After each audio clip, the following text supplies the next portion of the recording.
射，快射！传，射，快射！射！哎呀，早射不就有了吗？这。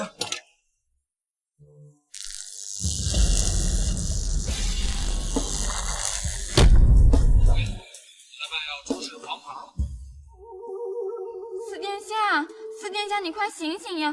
陛下马上就要到了。殿下醒了！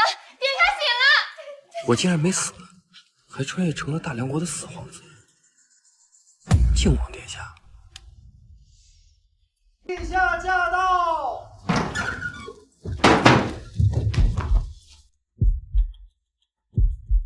父皇，逆子！所有皇子都在练习弓马骑射，而你却在呼呼大睡，成何体统？来呀，给我拖出去，杖50！杖50，那不是要被打死吗？父皇，我没有偷懒，我是昨天晚上苦读诗书，睡过头了。就你还连夜苦读诗书，父王，老四这可是在找借口，想跟他比试一番。比试？这老儿平时就针对我，今天我就要好好杀杀你的威风。比试好啊！你想要比什么呀？来个简单的，你就比举鼎。举鼎？举鼎好啊，就比举鼎。老四啊，你要是输了，就给我滚出皇宫，贬为庶民，省得你再给我大梁皇室丢脸。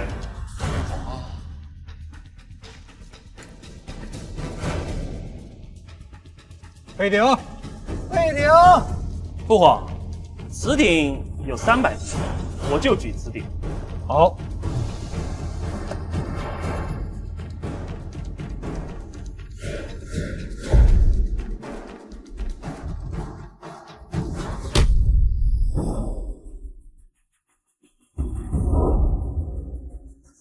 庆闻殿下天生神力，竟然举起了300斤，真是我大梁国之福啊！这儿的力道又有精进，甚好。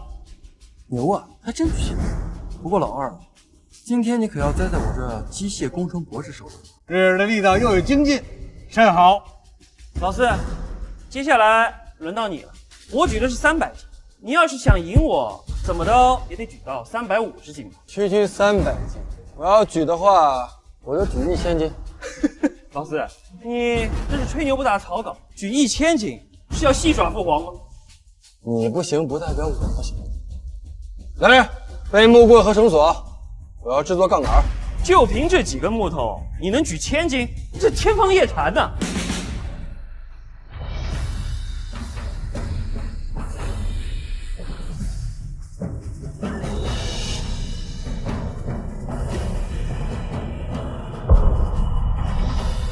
陛下，您快看，靖王殿下真的把鼎举起来了！只要给我一个支点，我能敲起整个地球。简儿竟如此聪慧，甚好。朕宣布此次比试，交简赢。不，父皇，儿臣不服。老四他这是偷奸拒华，使用奇技淫巧，有损皇家声誉，请父皇判他输啊！这二哥，你要是有本事，你也使用奇技淫巧。哼，我不需使用这种手段，是有损皇家声誉。好了，本次比试确实是老四赢了。不过老四啊，你逃避训练是不争的事实。宣旨，即日起停止靖王府一切用度，以观后效。是。父皇，父皇，老四，你别得意的太早，这一局我迟早扳回。殿下，府里的下人又跑了2个。跑了？为什么呀？因为我没钱啊！你已经3个月没给他们发月钱了。没想到穿越成了皇子还会这么穷，看来必须得尽快想办法挣钱。殿下，该用膳了。羊肉还挺新鲜。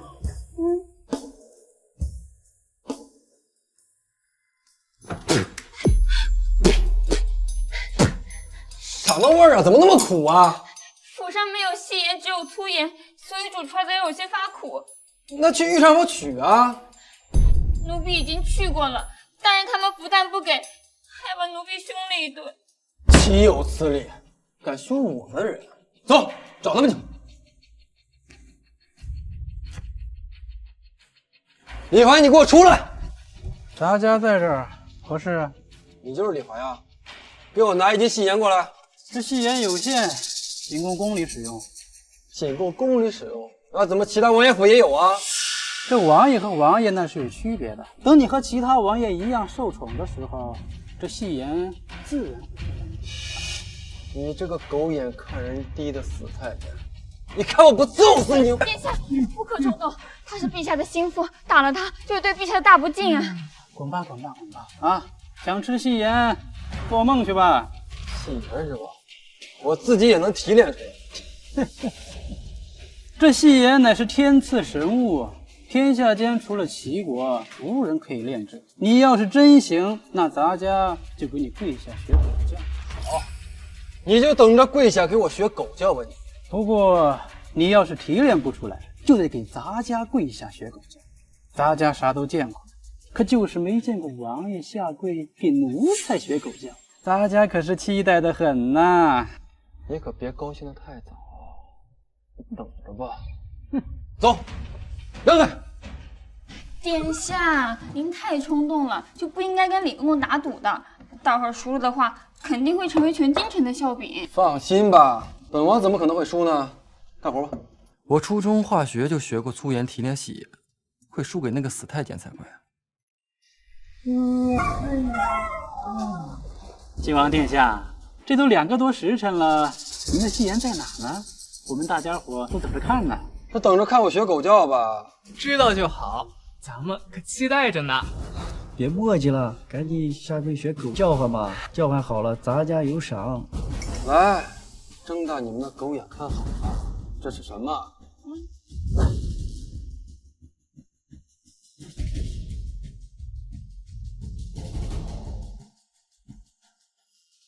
真的是戏言，这怎么可能嘛？这李公公啊，愿赌服输，履行赌约吧。哎呀，晋王殿下，小的就是给您开个玩笑而已，当不得真，当不得真。放肆！晋王殿下，本王虽然不得宠，但是本王今天就算宰了你，父王也不会拿我怎么样的。叫我，你叫我，叫我啊！叫的还挺像啊。平儿，哎，赏。好嘞，给你。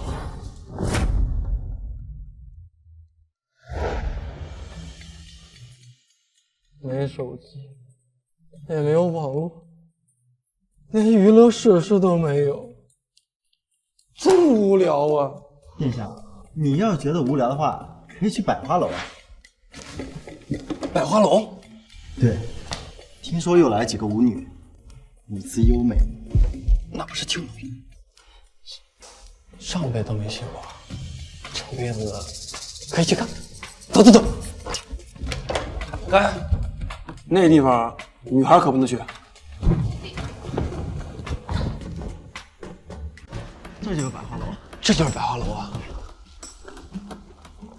这果然和别的地方不一样，这里面还都是一些纯天然的美女，比那些网红实景感强多了呀。这算什么？百花楼里的花魁那才叫绝美。我听说，只要有人能在社会上夺魁，他就能跟花魁一度春宵。与花魁一度春宵，太好了！走，带我去参加诗会。啊，是殿下。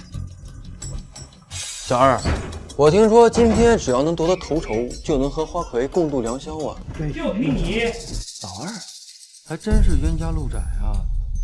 是我怎么不行啊？哎呦，大字不识几个，还想着作诗，别在这丢人现眼了。花魁，指明是本公子。老子是诗词大赛的冠军，唐诗宋词信手拈来，还会怕你不成？不是我吹牛，论作诗，整个百花楼没有一个是我的对手。行，七夕将至，我们就以七夕为主题，各赋诗一首，输的人当场跪下，从这爬出百花楼。七夕为题，我起码能背100首。行，那我倒是要看看我二哥是怎么从这里爬出去。完了，殿下大字不识一箩筐，怎么可能做出诗来？要是让陛下知道他今天出了丑，肯定又要挨罚了。少爷，要不还是算了吧。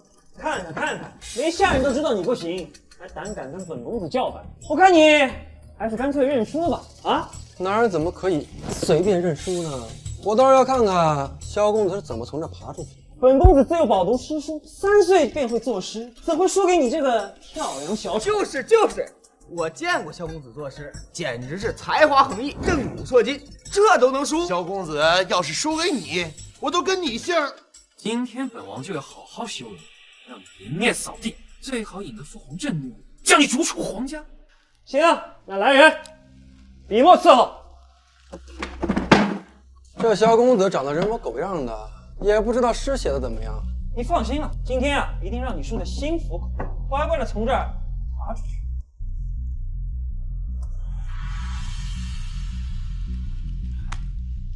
牛郎织女鹊桥连，泪水盈盈雨万千。桂月悄悄云朵藏，清风阵阵爱绵绵。好诗，这绝对称得上是绝世佳作。萧公子不愧是当世奇才呀！小子，赶快认输吧！就这破诗啊，还想让我认输啊？既然你瞧上我这诗，那你倒是写一首好诗出来。今天就让你们睁大你们的太和金狗眼看清楚了。本公子呢，就告诉你们什么才叫做创世之作。小安子，笔墨伺候。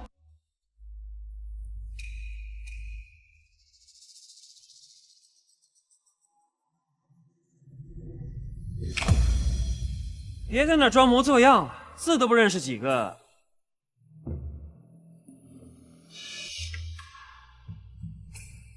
我告诉你，你就是写8辈子也想不出一首诗来，还是早点下跪认错吧。是吗？写完了，请大家品鉴吧。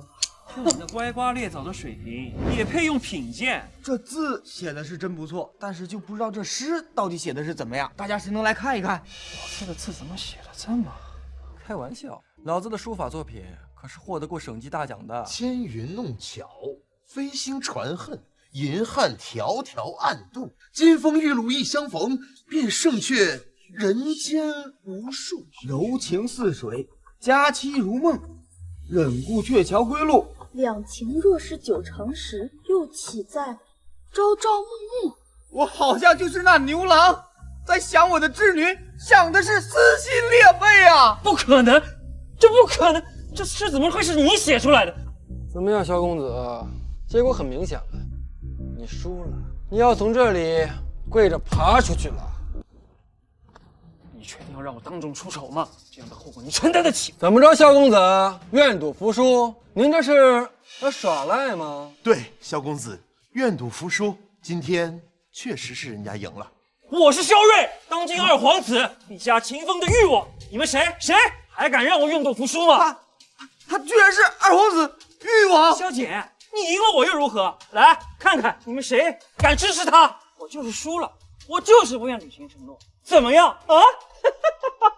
公子，还是见好就收吧，不要逼太紧。我是不能把你怎么样啊，但是你不守信用的名声可就要传出去了，到时候别说太子，就连亲王也当不上了吧？二哥，你就委屈一下自己嘛。我的名声不能毁，我一定要成为太子。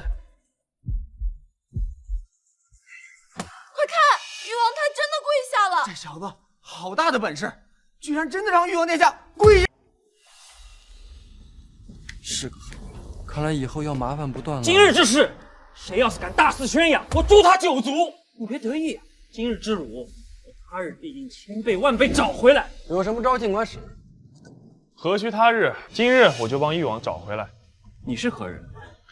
在下马文才，略通诗文，愿为誉王效力。竟然是马文才，江南第一才子，号称100年难得一遇的天才。江南第一才子和唐伯虎一个段位，千万别太强了，不然就尴尬了。你可知道他是当今4皇子晋王，可还敢问本王效力啊？他原来也是皇子，那他们不就是亲兄弟了吗？谁不知道？2皇子文韬武略，深得陛下宠幸。至于4皇子，不过是个顽固废物。你行，他日本王要是登基，一定封你做丞相。但是在此之前，我先要看看你有多少本事。文才定然全力以赴，晋王殿下。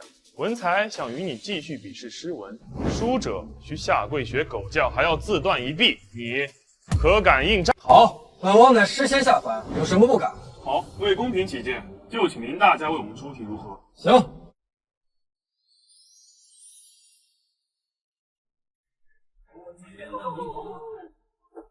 既然如此，那小女子就献丑了。殿下，这马文才可是江南第一才子，咱们还是别比了吧。今日靖王殿下身体有恙，比试的事咱们以后再说。哎，什么身体有恙？我看是怕输吧？要走也可以啊，替你主子跪下，学声狗叫，然后再自断一臂，如何呀？好，我愿意。起来，殿下，小人的面子不要紧，少了只手也能伺候你。你放开我！起来，本王在此，怎能让自己兄弟受如此屈辱？再说了，我也不一定会输。林大家，您出题吧。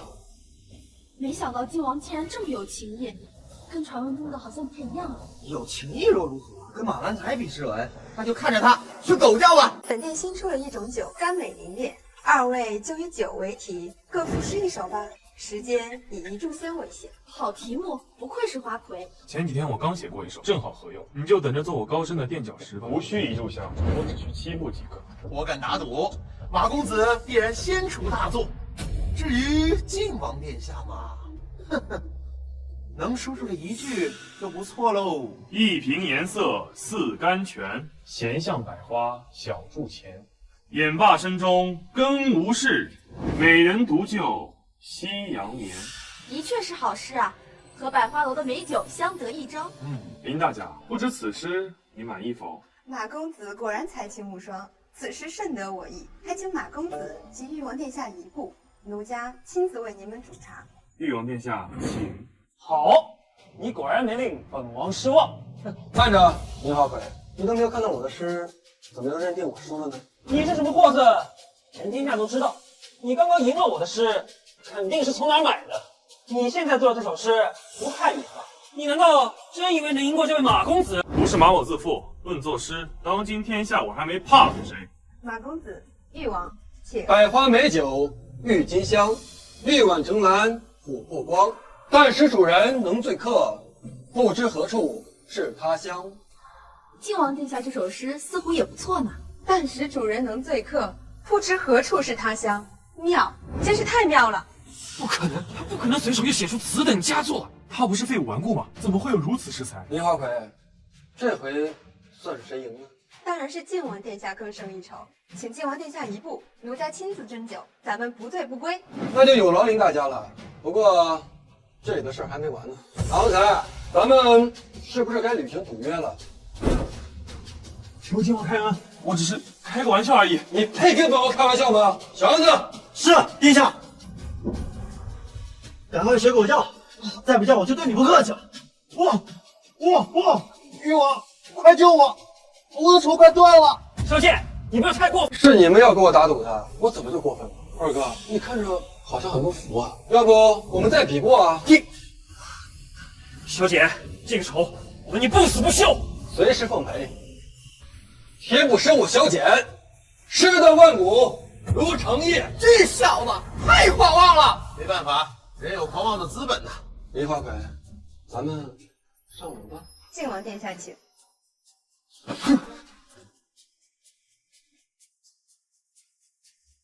这模样，这气质，女明星都说爆了呀。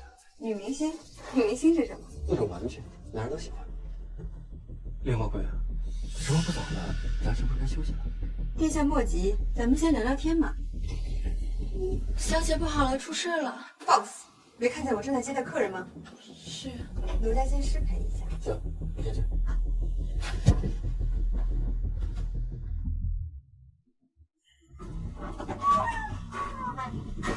殿下，咱们俩今天不醉不归。好，心神不宁，明显心中有鬼，看样子是想灌醉我。那我就将计就计，看看你葫芦里卖的是什么。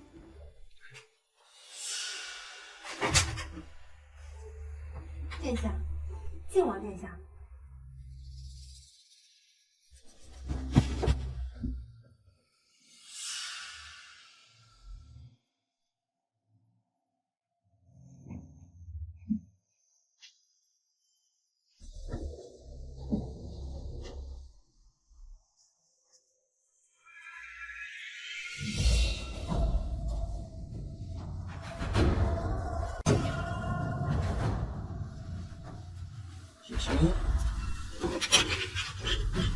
梅花票，还都禁过毒。原来他就是杀人如麻的梅花女飞贼，每次杀人都要留下梅花的标志。原来藏在这儿啊！我怎么不当副队长？不行，我得跟你离开。要是他回来，我就死定了。殿下，你怎么这么快结束了？我还没开始呢，怎么就结束了？啊，还没开始就结束了？殿下，你不会那个了吧？那个什么呀？赶紧走吧，好了，你先回去，我随后就到。啊。嗨，那今天跳的还可以吧？平儿，这么晚了怎么还不睡啊？奴婢在等您，殿下不回来，奴婢睡不着觉。我这不是回来了吗？快去睡吧啊！殿下，以后您还是别去那种地方了，那些姑娘不干净，会染病。如果你真的想要，奴婢也不是不可以给你。这小姑娘虽然年纪不大，但发育的真不错，比那个花魁也差不多少。今晚就办她了。好，今天晚上就由你来侍寝。是，殿下。走。陛下驾到！这么晚了，父皇，这么晚了，您来这里是有何事吗？大晚上你不睡觉，说你去哪儿了？父皇，我去捉拿女飞贼去了。小老二，原来是你在告密，很好，看来你还没长教训。今晚我一定让你搬起石头砸自己的脚。四弟，当着皇上的面撒谎，可是欺君之罪。老四，你最好想清楚了再说。我已经想得很清楚了，父皇，我就是去捉拿女飞贼了。父皇，儿臣亲眼所见，他并非去捉什么女飞贼，而是去了青楼。儿臣的下人们可以为证。小简，你还有何话说？父皇，我去青楼不是去寻花问柳的，我是为了去查女飞贼的下落。住口！还敢狡辩！传旨，靖王萧简寻花问柳，有损皇家颜面，着杖30。禁。父皇，我已经查到女飞贼的下落了，你们只需要派人去抓就可以。父皇，既然四弟口口声声说查到了女飞贼的下落，不如派儿臣前去捉拿，也好还四弟一个清白啊！胡某，你亲自去办。是。殿下真是胆大包天，竟然敢撒这种谎，是不是找死吧？张安，你为何如此慌张？是不是撒了谎？说，要是欺瞒陛下，那可是要株连九族的。陛下，都是小人的错，是小人蛊惑殿下去百花楼的，就罚小人吧。萧简，你还要狡辩吗？四弟，你现在认错还为时未晚，只要你把实情说出来，说不定父皇还可以从轻发落。父皇，我就是去捉拿女飞贼了。你简直冥顽不灵，无可救药。今日朕若不从重处罚，朕还何以服众？来人！殿下，抓到了！大呼小叫的成何体统？老奴知罪。陛下，真的抓到了梅花女飞贼了，靖王殿下立了大功了。哦，真的抓住那个梅花女飞贼了吗？千真万确，已经够了。哦，真的抓住那个梅花女飞贼了吗？千真万确，已经够有证了。不可能！梅花女飞贼杀人如麻，羽林军都未曾抓捕，就凭他，怎么可能轻易抓到？一定是搞错了。誉王殿下，你是在质疑老奴对陛下的忠心吗？坏了，冯宝是父皇最宠幸的人，得罪了他，后果不堪设想。冯公公，本王一时口快，但此事太过于匪夷所思啊！陛下，女飞贼已经为你听牢，随时听候您清洗。萧简，这次你做的不错，靖王府的用度就照例恢复吧。大家回宫。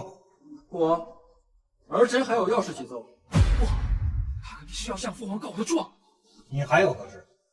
儿臣在追查女飞贼的过程中，发现二哥在暗中保护女飞贼。可有此事？父王明鉴，此事是误会，儿臣并不知道四弟是在追查女飞贼。父王，您明鉴啊！你呀，险些误了大事。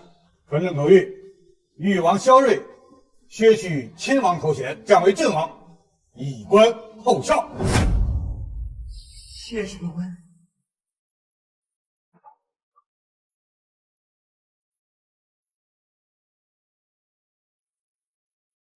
就算我被降为郡王，也依然比你这谢王高上2级，你还是在我脚下。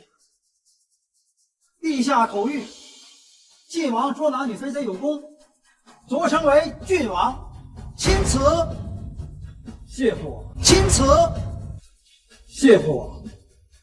二哥，我现在也是郡王了，和你平起平坐，以后你可不能再往踩脚下了。你一个宫女生的贱种，别太得意了。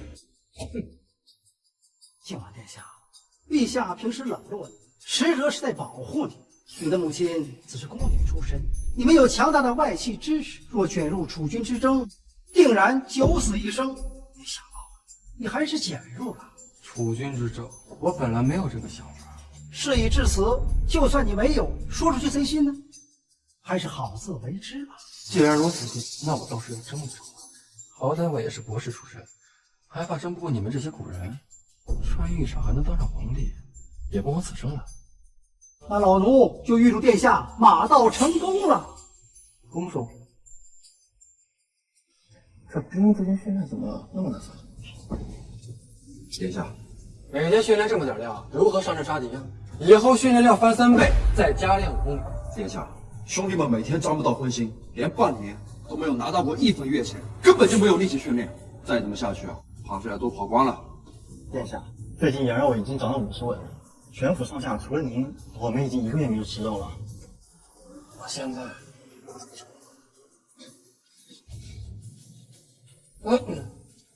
吃不起羊肉，那买猪肉吃啊！去给我买头猪去。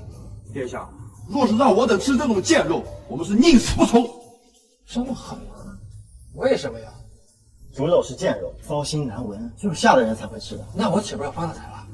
我有办法去骚心之味，而且让它吃起来比羊肉还好吃。快去买猪肉！晋王殿下太过分了，这不给我们发月钱也就算了，还逼迫我们吃这贱肉，太羞辱人了。跟着别的皇子还能天天吃香喝辣，跟着他都快穷得当裤子了。王子不干，我也不干了。对，不干。好了，都冷静一点。他说有办法去除腥臊之味，我们前去看看。如果有存心在羞辱我等，我就带领大家放出晋王，另投他人。好，都听黄队长的。殿下，不好了！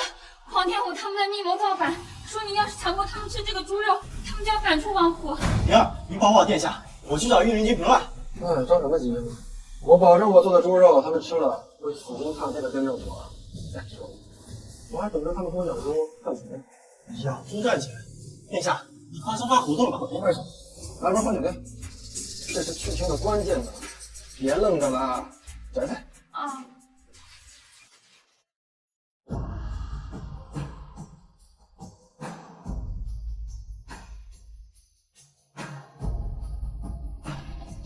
来的正好，小安、大平上菜。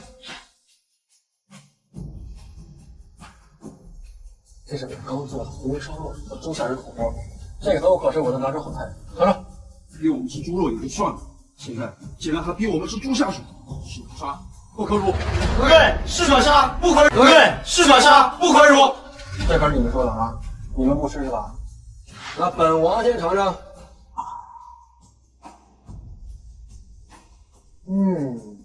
肥而不腻，入口即化，好吃啊！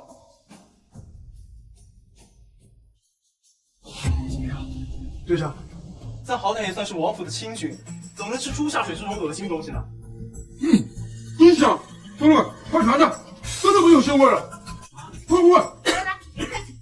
殿下，请你教我去腥之法，这样我乡下的老娘1年也能吃上几头荤腥了。好，我这就教给你。这去腥的关键呀，就是在于黄酒，但是最重要的要学会腌猪。腌猪？啥意思啊？就是从小就把猪给阉割了，这样猪长大了就不会腥了。走，我亲自带你们去。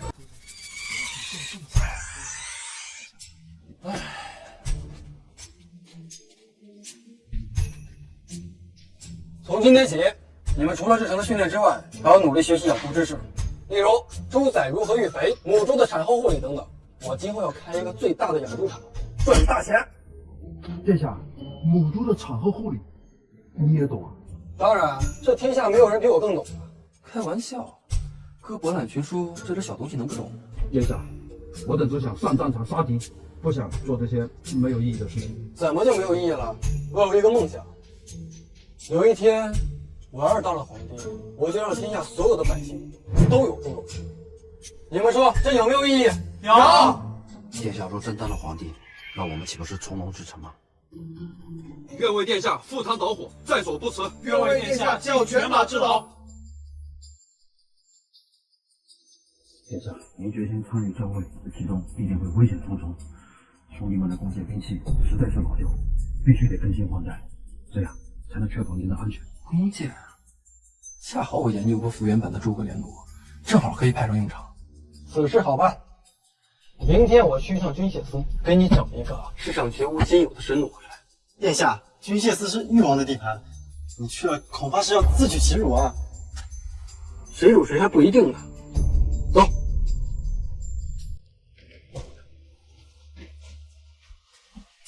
见过靖王殿下，不知殿下到我这军械司有何指教？本王新设计了弓弩，想请你们帮忙造出来。殿下，不好意思，现在整个军械司都在忙着制造誉王殿下设计的战车，实在是忙不过来。他是郡王，我也是郡王。耿大人确定要这么厚此薄彼吗？殿下，您误会了。你去问一下咱们那些大将，有谁愿意给靖王殿下效力？啊，是。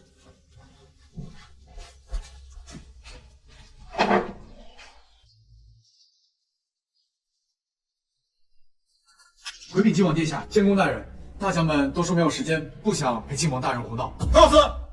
他们这不是在羞辱靖王殿下吗？回监工大人，他们就是这样说的。这些个家伙真是不懂事儿。靖王殿下，你应该不会跟他们一般见识的吧？当然，只是狗吠罢了，何必放在心上？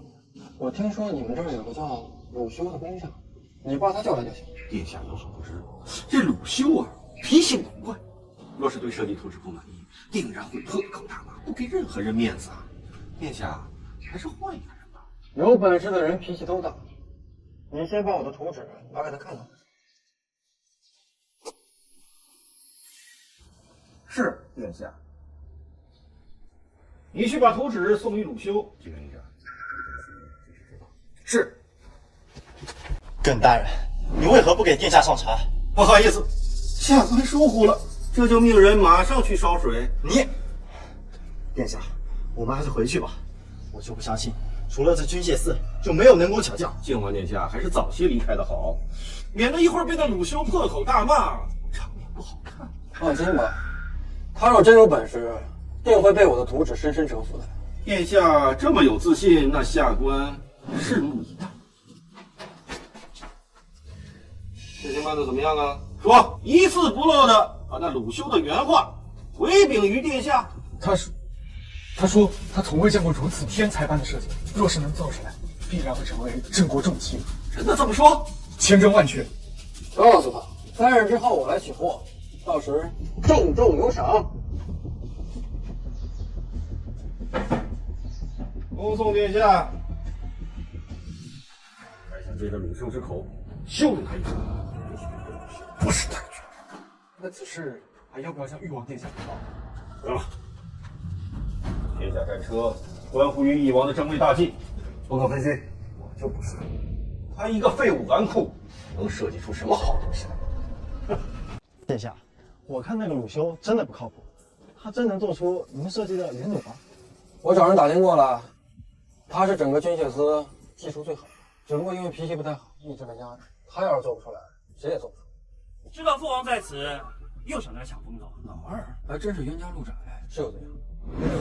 抢了我一次风头还不知足，竟然又想来抢第二次。告诉你，这一次你的如意算盘打错了。走吧，我在里面等着呢。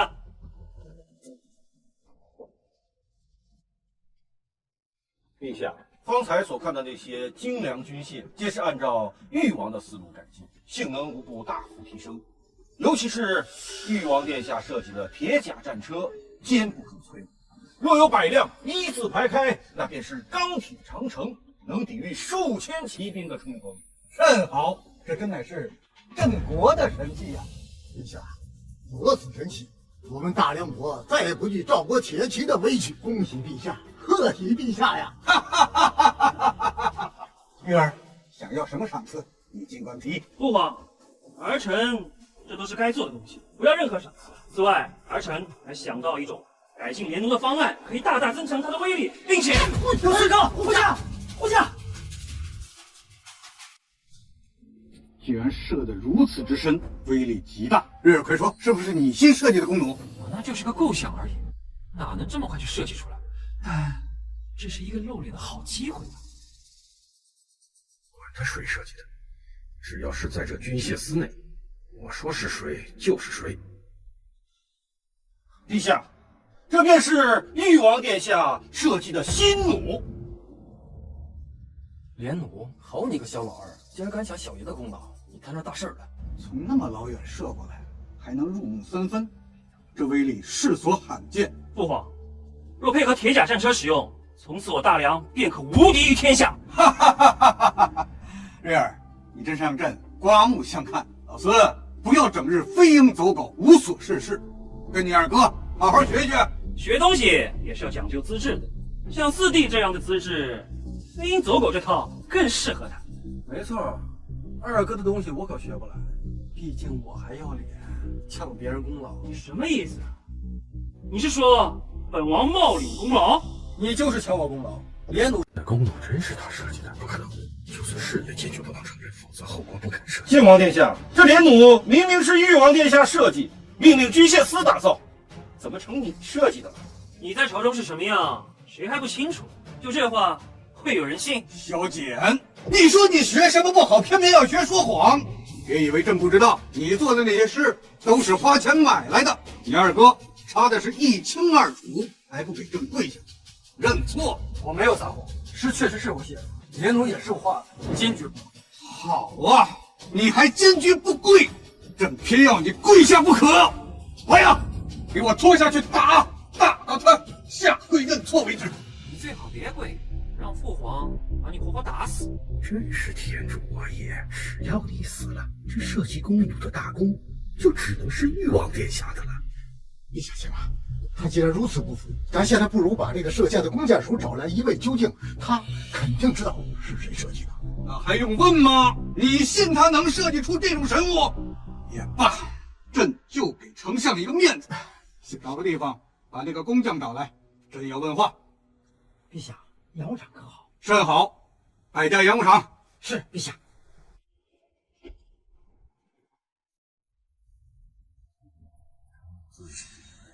鲁兄，陛下要问连弩之事，你务必要如实回答。朕问你，这个连弩是谁设计的？回陛下，小人不知，小人拿到的图纸都是监正大人派人送来的，小人只负责制造。陛下，下官的设计图纸就是誉王殿下给我。小简，你还有何话说？父王，连弩是儿臣设计的，臣可以自证清白。真相已经大白，难不成你还要颠倒黑白？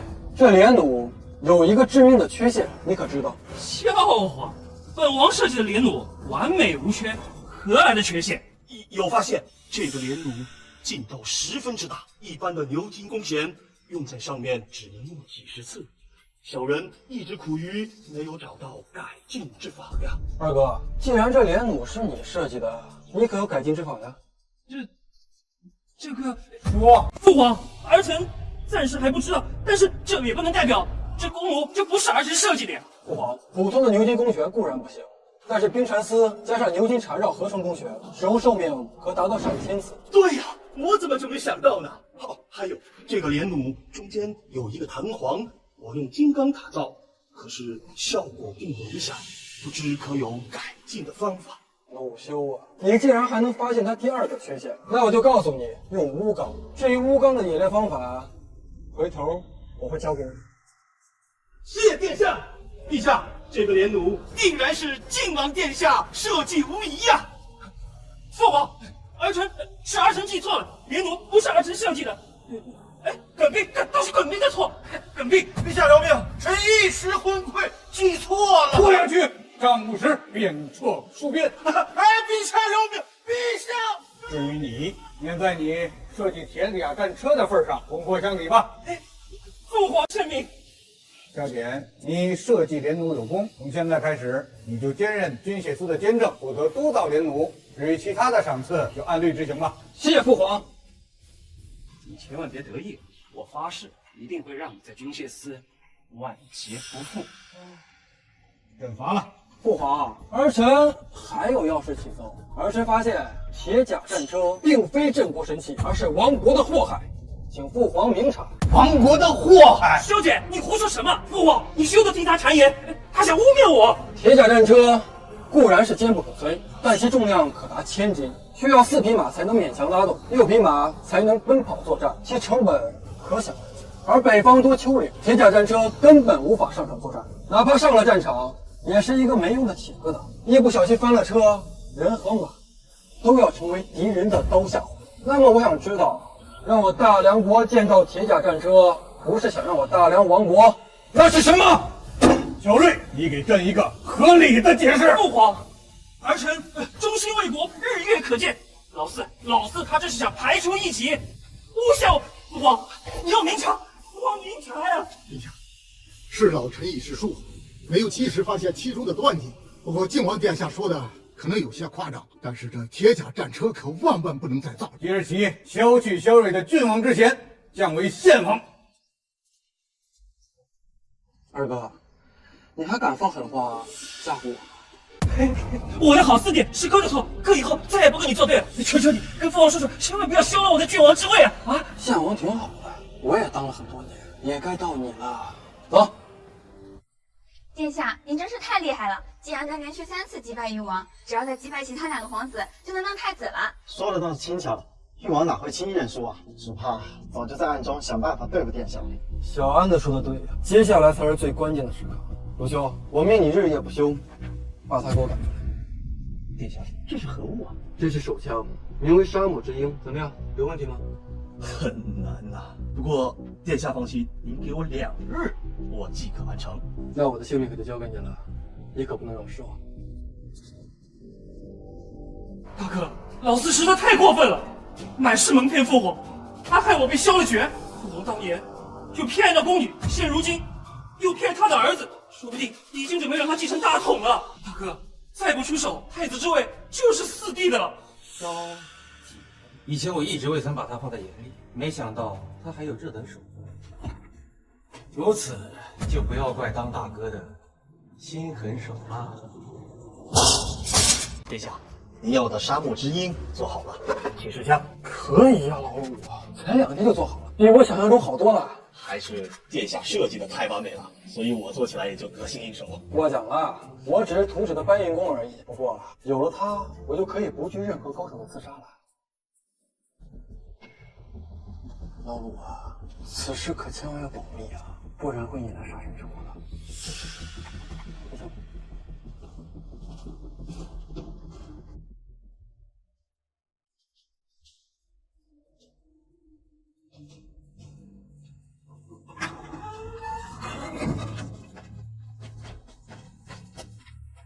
是谁？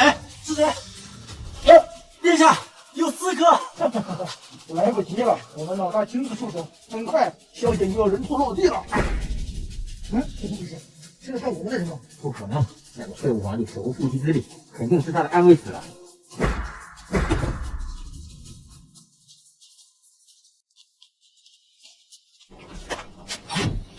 你这是什么暗器？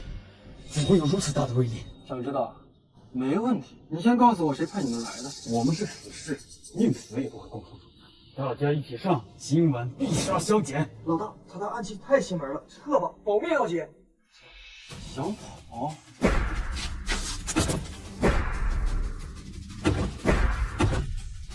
幸亏军训的时候学过射箭，不然今天可能就凶多吉少了。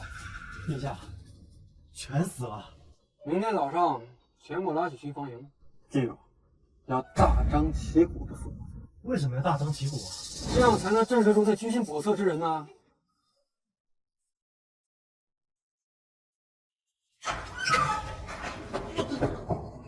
大哥，大事不好，刺杀失败了。不可能，我派去的都数1数2的高手，怎么可能失败？真的失败了，8具尸体都被送到巡防营，我已经下令彻查此事。小姐一定知道是我们做的。这大哥，那你快想想办法。大哥，那你快想想办法。大哥，你先别急，他们出发前牙根后头藏了毒，宁死都不会供出我们的。况且现在楚国的使团已经进了京，父皇根本无暇他顾。倒是你最近低调一些，先别去招惹那个老四。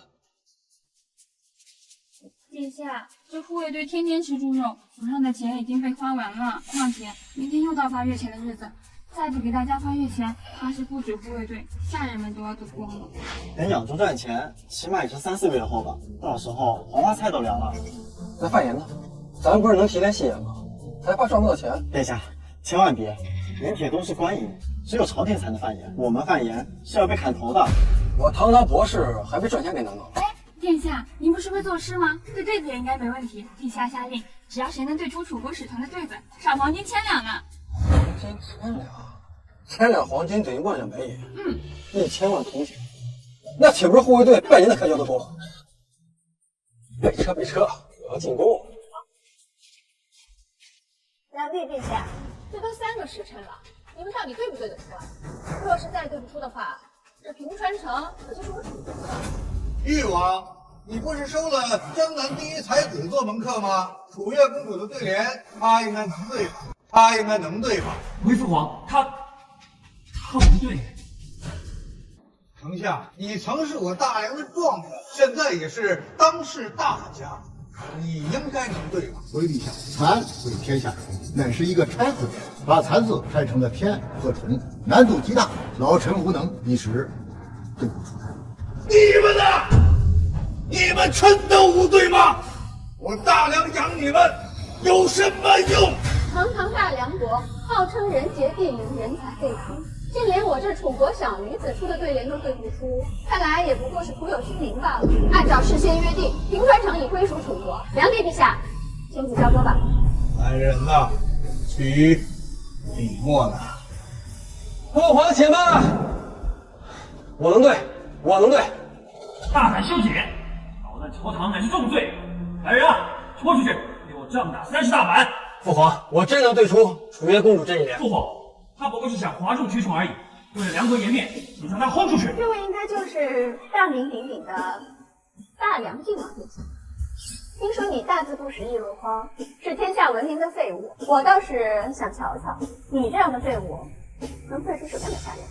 来人，把小姐给我拖下去，根后发落！把小姐给我拖下去，根后发落！父皇，不就是个区区的拆字联吗？他的蚕为天下虫，我对的是红是江边鸟。红是江边鸟，陛下，这是千古佳对呀，陛下。竟然真对上，这怎么可能呢？这可是我蒋靖王之前写出的，之前不认不对，这一废物，真对上。真好，靖王对得好，果然没有让朕失望。楚月公主，我大梁对上你的对子，这平川城你是拿不走，你呀可以回国要复命了。可恨，又被他抢风头。不行，这不过是巧合而已。除非他能对出我的下一联，否则我大楚的铁骑立刻出兵平川城。你出尔反尔，你们楚国就是这样不讲信用的吗？我不过是个小女子而已，为什么要讲信用？再说，以梁帝威震天下，难道不怕我这小女子不成？父皇，既然四弟那么擅长对对联，答应楚月公主又有何妨？那我就多谢二哥的肯定了，一定不会让你失望的。果然是废物，连我捧杀技都看不出来。好，朕就答应你的要求。靖王，你可不要让朕失望。父皇放心，儿臣定不会让您失望的。为了对对联，这位楚月公主恐怕给我当学生的资格都不够吧？开玩笑，我先是把历史的千古绝句都背了个遍，还能怕你小丫头不成？好大的口气！听好了，我的上联是望江楼，望江流，望江楼上望江流，江楼千古，江流千古。楚月公主，你欺人太甚，这局我们不比了。陛下，这是何意？回陛下，此联乃楚国的百年绝对，100年都没人对出来，这种比试不公平，我们大梁不接受。我楚国能出百年绝对，那是我楚国的事。有本事你梁国倒是也出2个呀！我再给你们一个时辰，倘若再是对不出，我大楚的铁骑也就要开进平川城了。简儿，父皇，这是楚国的百年绝对，老四怎么可能对得出？刚刚能把那个差子连对上，不过是巧合吧？不错，儿臣建议马上召到天下，在1个时辰之内一定能找到对方。大哥，1个时辰恐怕连诏书都送不出去，你这是在故意帮楚国吧？父皇，儿臣怀疑大哥已被楚国策反，成为楚国的内应。胡说！父皇，儿臣忠心耿耿，老四他血口喷人。好精彩的内斗大戏！原本以为靖王殿下是天下第一废物，想不到梁国的其他皇子都有过之而无不及。好了，老四，你说1个时辰内你可能想出下联？区区一个小儿科的对联而已，根本用不了1个时辰。我现在就有下联。我大楚100年都无人对出，就凭你？那是你们楚国，你们楚国的人都是垃圾，好意思说出来？好你个牙尖嘴利的靖王！那你倒是说说你的下联啊！若是对的不公正，我大楚的10万铁骑可不是吃素的。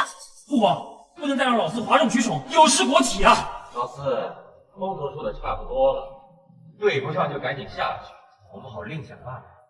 老四，快说出你的下联。是父皇，我听闻楚国有一口千年古井，名为弋月井，井水甘甜，永不枯竭。那我就以井对入。弋月井，奇怪，我怎么没听过？我的下联就是弋月井，弋月影，弋月井中弋月影，月井万年，月影万年。月井万年，月影万年。陛下，这又是一个千古佳对呀！老四竟然对出了楚国的100年绝对，看来留不得他。弋月井，弋月影，弋月井中弋月影，月井万年，月影万年。好，甚好！老四，你果然没有让朕失望。不可能，这是我大楚的100年绝对，他怎么可能对得出？一定是从别的地方抄来的。抄袭倒是没有，不过也确实从别人身上得到了启发，也不能全算是我一个人的功劳。还说没有？你这都承认了。梁帝陛下，既然靖王已经承认这不全是他所创作，那这一局也算不得你的赢。简儿，你实话实说，究竟是怎么回事？哈哈，我就说嘛，老四怎么可能对得上这千古绝对？原来是窃取了别人的下联。不，是谁帮你想说此言的？影响了2国邦交，这可是杀头的大罪。这个四皇怎么能这么老实？什么都不来说。我只是说从别人那里得到了启发，又没说别人帮我做的对联。你们几个毛线？你父皇，我所说的那个人就是父皇您呐。是，父皇心怀天下，无时无刻不想着脚踏楚国的望江楼，饮马楚国的弋月井。所以说，儿臣知道父皇的心思，今天才出了这个题目。不错，不错，知我者简儿也。朕的确时刻有此想法。大哥，怎么样？父皇刚刚已经承认了，您刚刚所说的话是要杀父皇的头。父皇，儿臣绝无此意，是误会。哼，完了，被这小子算计了。楚月公主，现在我们胜了，那梁楚边境的大军是不是可以撤了？我楚国一诺千金，大军自然会撤退。不过我楚国还想同梁国玩一把更大的，不知梁帝敢不敢有赌？玩把更大的？楚月公主，这是何意呀？今日后，我楚国将出文武高手同梁国较量，楚国若是胜2场，梁国便割2席。若是我梁国赢了呢？梁国若是胜2场，楚国就归还去年从梁国夺取的宣州、云州2城；若是胜1场，就归还1城。丞相，你意下如何呀？若是不接受赌约，楚王定然会出兵攻城；若是接受赌约的话，靖王不知道能不能扛得住。父皇，我大梁以武立国，武斗自然不会怕了他楚国。至于文斗，怀王即将从稷下学宫学成归来，定然能与他楚国文士一战。陛下，庆王所言甚是。稷下学宫乃天下天文魁首，这怀又是稷下的名士，出类拔萃。怀王出征，再加上靖王侧面相应，我想我们大梁定占有不败之地。甚好，这赌约我大梁接下了。好，那我们7日后见。慢着，而是想赌约上再加上一条，如果楚国输了，楚月公主就要给我做暖床的小妾。好啊，反正你们也输了，那我也要加一条。如果你梁国输了，那靖王你就要跟我回楚，给我当奴婢。好，成交。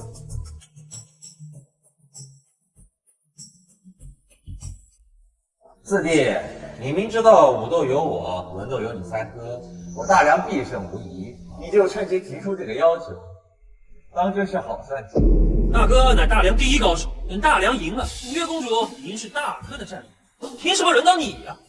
楚国定然是有备而来，肯定不会让咱们轻易赢的。到时候谁能力挽狂澜救大梁，还不一定。反正不可能是你。好了，都别争了。有道是打虎亲兄弟，上阵父子兵。大战在即，你们兄弟要团结，知道吗？是父皇，儿臣谨记。萧龙，你带兵前往边境迎接子祥回归，务必保证他安全归国。萧简，你就闭门学习，将来好帮助你三哥。父皇，四弟今日能侥幸取胜，不过是出其不意罢了。等到7日以后，楚国精锐尽出，想要浑水摸鱼是不可能的。到时候比试嘛，只能靠我和方定。至于老四，还是让他溜动动。这是什么话？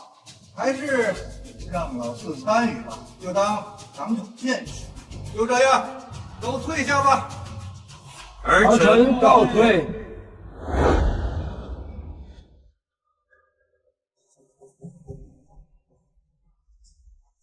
三弟，大哥，你可算回来了。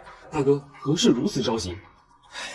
我一直以为对我威胁最大的会是老二，没想到最后竟然是那个老四。老四这是3年不鸣，一鸣惊人呐！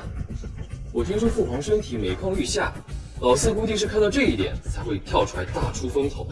如今老二已经决定住，老三，你呢？你是助我，还是助老四？又或者是助你自己？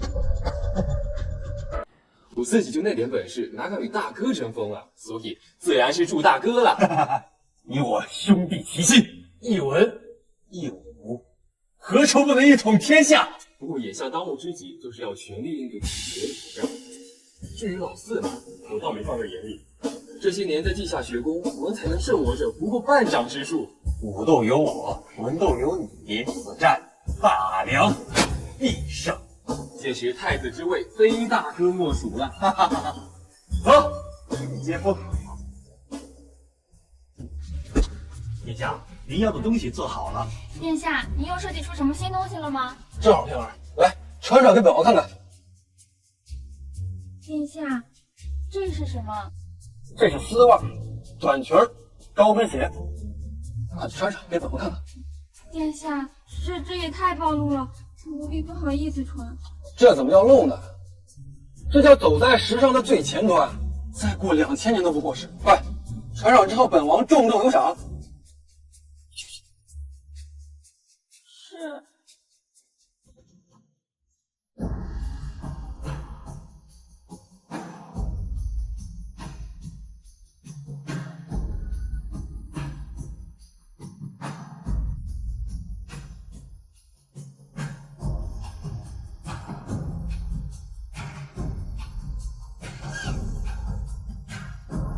完美，简直太完美了，比那些网红强多了。殿下，你们觉得怎么样？王建国，这种服装之美，简直是震古烁今啊！就算是天仙下凡，也不过如此哦。就这身装备，堪称我平生最完美的作品。平儿，你觉得呢？的确很漂亮，很别致，奴婢也十分喜欢。只不过穿出去的话，怕是有伤风化，会被人笑话。无妨，时尚需要创造，更需要引领。既然大家都觉得不错，那么香奶奶国际时尚女装集团今天就正式成立了。到时候你来当董事长。我？殿下，您什么意思？我的意思是，我要建立一个公司，交给你来管，专门生产这种女装，卖给全天下。你们知道这个世界上什么钱最可贵吗？人类。当然，我还要发明眼霜、护肤霜，还有口红，扩大咱们的生产线。我相信用不了多久，我们用赚女人的钱，足够咱们养活一个100万军师了。真的吗，殿下？当然，这些在21世纪可都是现实存在的。那和楚国的比试呢？如果庆王和怀王赢得了比试，殿下您可能就活不到赚女人钱的那一天了。你说的对，所以你的军械资料不免不是，帮我把这2个东西赶紧赶出来。陌刀和板甲，没错，正是陌刀和板甲。陌刀和板甲，没错，正是陌刀和板甲。到时候你的百人队全部配备上陌刀和板甲，还有连弩，你能敌多少？这陌刀和板甲连人带马，1到2段不是问题，再加上这板甲护体，力不透风，起码能炸10倍之力。好，我再教你3-3制阵型，到时候武斗我们必胜无疑。至于文斗，我有唐诗宋词300首加持，也不惧天下问题。3-3制阵型是什么意思啊？3-3制阵型是一位姓卢的元帅，专门针对日寇所出，是步兵战术的巅峰。日寇很强大吗？当然，但也败给了3-3制阵型了。那唐诗宋词又是？我新创的新词，就是好诗好词的意思。都记住了吧？我分头行动。是。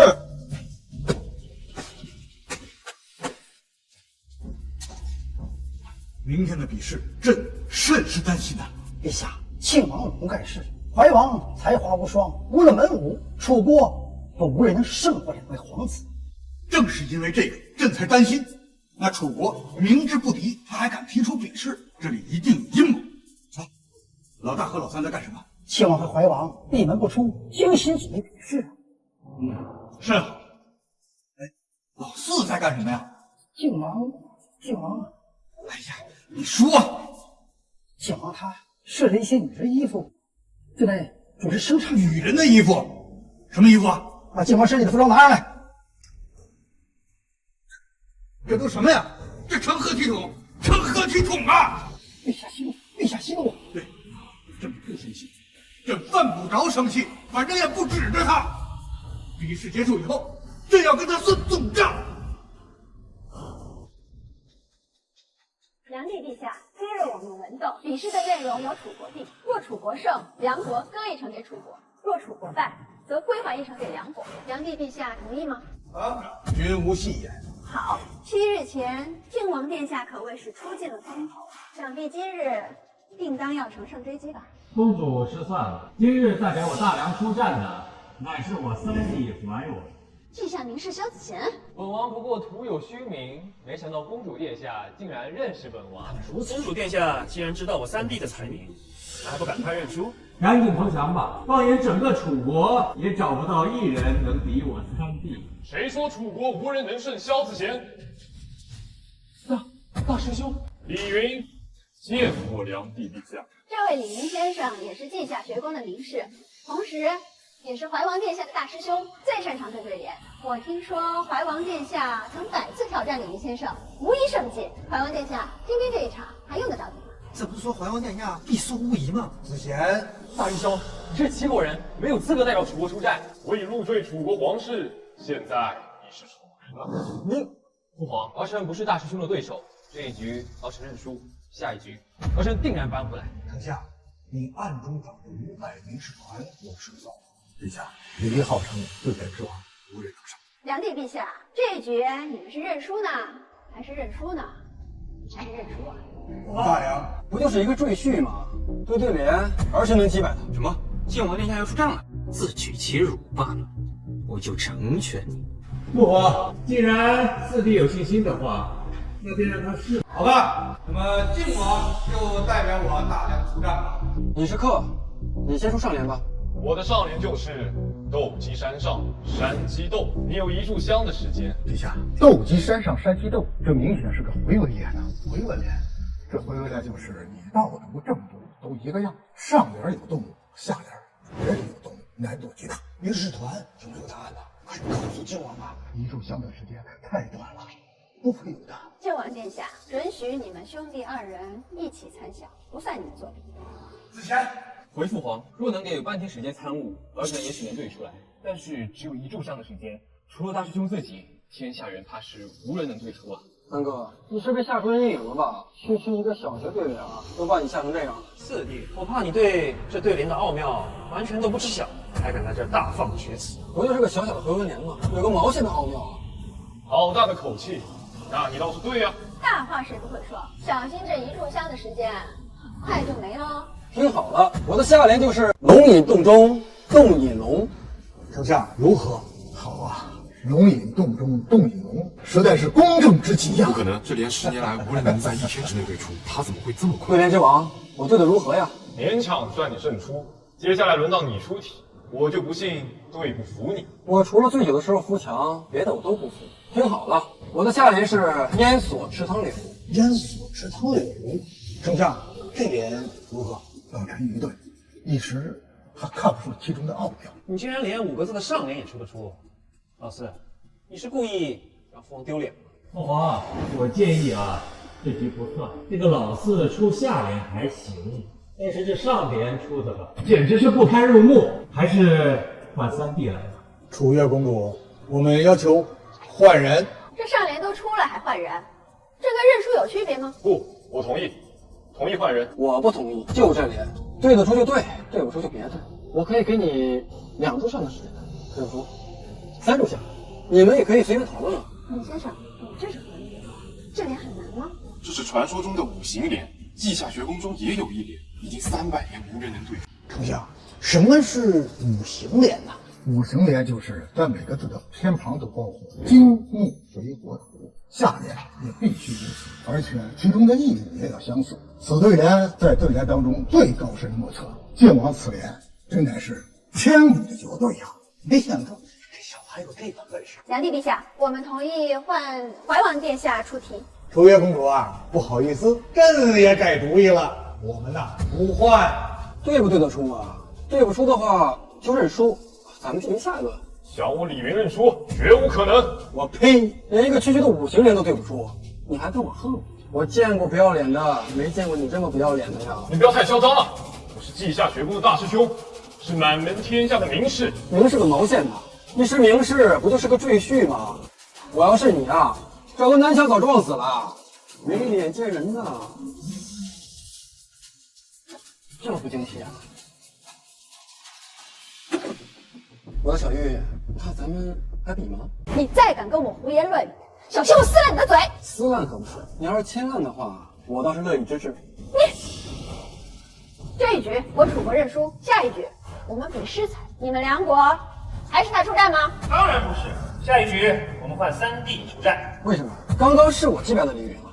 你对联虽然厉害，但是你作诗不行，自然是你3哥出战。你3哥是诗仙下凡，诗功可是盖世无双。诗仙算什么？我还是博士呢。别忘了你和马文才是怎么输给我的。父皇，3弟的诗才在稷下学宫也是首屈一指。我建议这一局便由3弟出战。父皇，儿臣曾跟老师前去楚国游学过，当时老师赢下过所有楚国才子，请父皇信任儿臣。接下来就让怀王出战吧。父皇，你别忘了你的身份，你只是你3哥的助手。梁帝陛下，你们梁国确定要让怀王殿下出战吗？当然确定，子贤乃是诗仙下凡，你们楚国可要小心喽。我一定要漂漂亮亮的赢回来，彻底掩盖掉老四的锋芒。有我这当世诗仙在此，何人还敢称仙？二师兄，怎么样，师弟？这一场还要比吗？二师兄，你也是齐国人，你也没有资格代表楚国出战呐。师弟有所不知，楚王已使我为义子，所以我自然有资格代表楚国出战。陛下，看来齐楚2国早有预谋，想图谋我大梁啊！但愿子贤能赢，否则这后果不堪设想啊！梁帝陛下怕是不知道吧？稷下学宫论诗才，能胜过怀王殿下的不过半掌之数。我云飞皇兄就是其中之一。子贤，父皇，儿臣定然全力一试。丞相，赶紧让云氏团助此神一臂之力啊！是陛下。丞相莫不是要求助于那500名士？抱歉，刚才我进来的时候已经用诗词把他们全部打败，现在他们怕是听到我的名字都要大小便失禁了。子贤，那你就全力以赴吧。父皇，让我出战吧。论作诗不是针对他，整个稷下学宫都是他儿子。好大的口气！若是让你出战，你敢立下军令状？输了就杀头，我有什么不敢？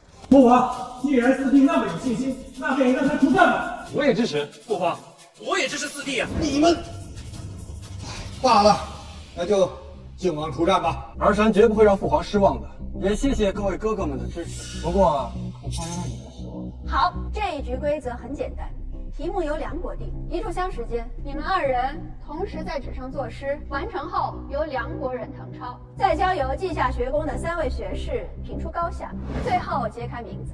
这个规则你们梁国人占了很大便宜，应该没有人会不同意吧？诸位放心，我们以稷下学宫100年声誉做担保，绝对公平公正，不偏袒任何人。双方作品我们都会公之于众，供天下人点评。小玉，明明是你们出题目，为什么不偏袒你们自己呢？那是因为我们相信我们的诗才天下无双，用不着占便宜。要是你们不作弊的话，那你们肯定失利。哎，别忘了咱们之前的约定，你输了，可是要做我的暖手小妾哦。云飞皇兄，给我狠狠地碾压他，不要留情面。皇妹放心，定会如你所愿。只是遗憾，我堂堂诗仙竟然要以一个废物比试，赢了也脸上无光。算了，你出题吧。我擦，竟然比我还能装！好，我的题目是出一首边塞诗。我孟师兄最擅长的就是边塞诗，可以说是边塞诗之王。老四跟他比边塞诗，这不是主动找输吗？就他那点本事，比什么都是找输。这老四他连边塞都没去过，他干嘛比边塞诗？边塞诗对于我来说太容易，根本体现不出我的水平。为了让你输的心服口服，我给你一个机会，重新出一道。我当然知道你擅长边塞诗了，我就是要在你最擅长的领域打败你，让你输得心服口服。太狂妄了！这天下敢与我这样说话，你还是第一人。贤儿，不要逞能。孟先生让你换题，你就换题呀。我有汤。我的灵感犹如滔滔江水，连绵不绝。论作诗，我不惧任何人。殿下，那个咱们还是低调一点，低调一点。我也想低调啊，但我实力不允许啊。姓孟的，还比不比了？要比的话，快点吧。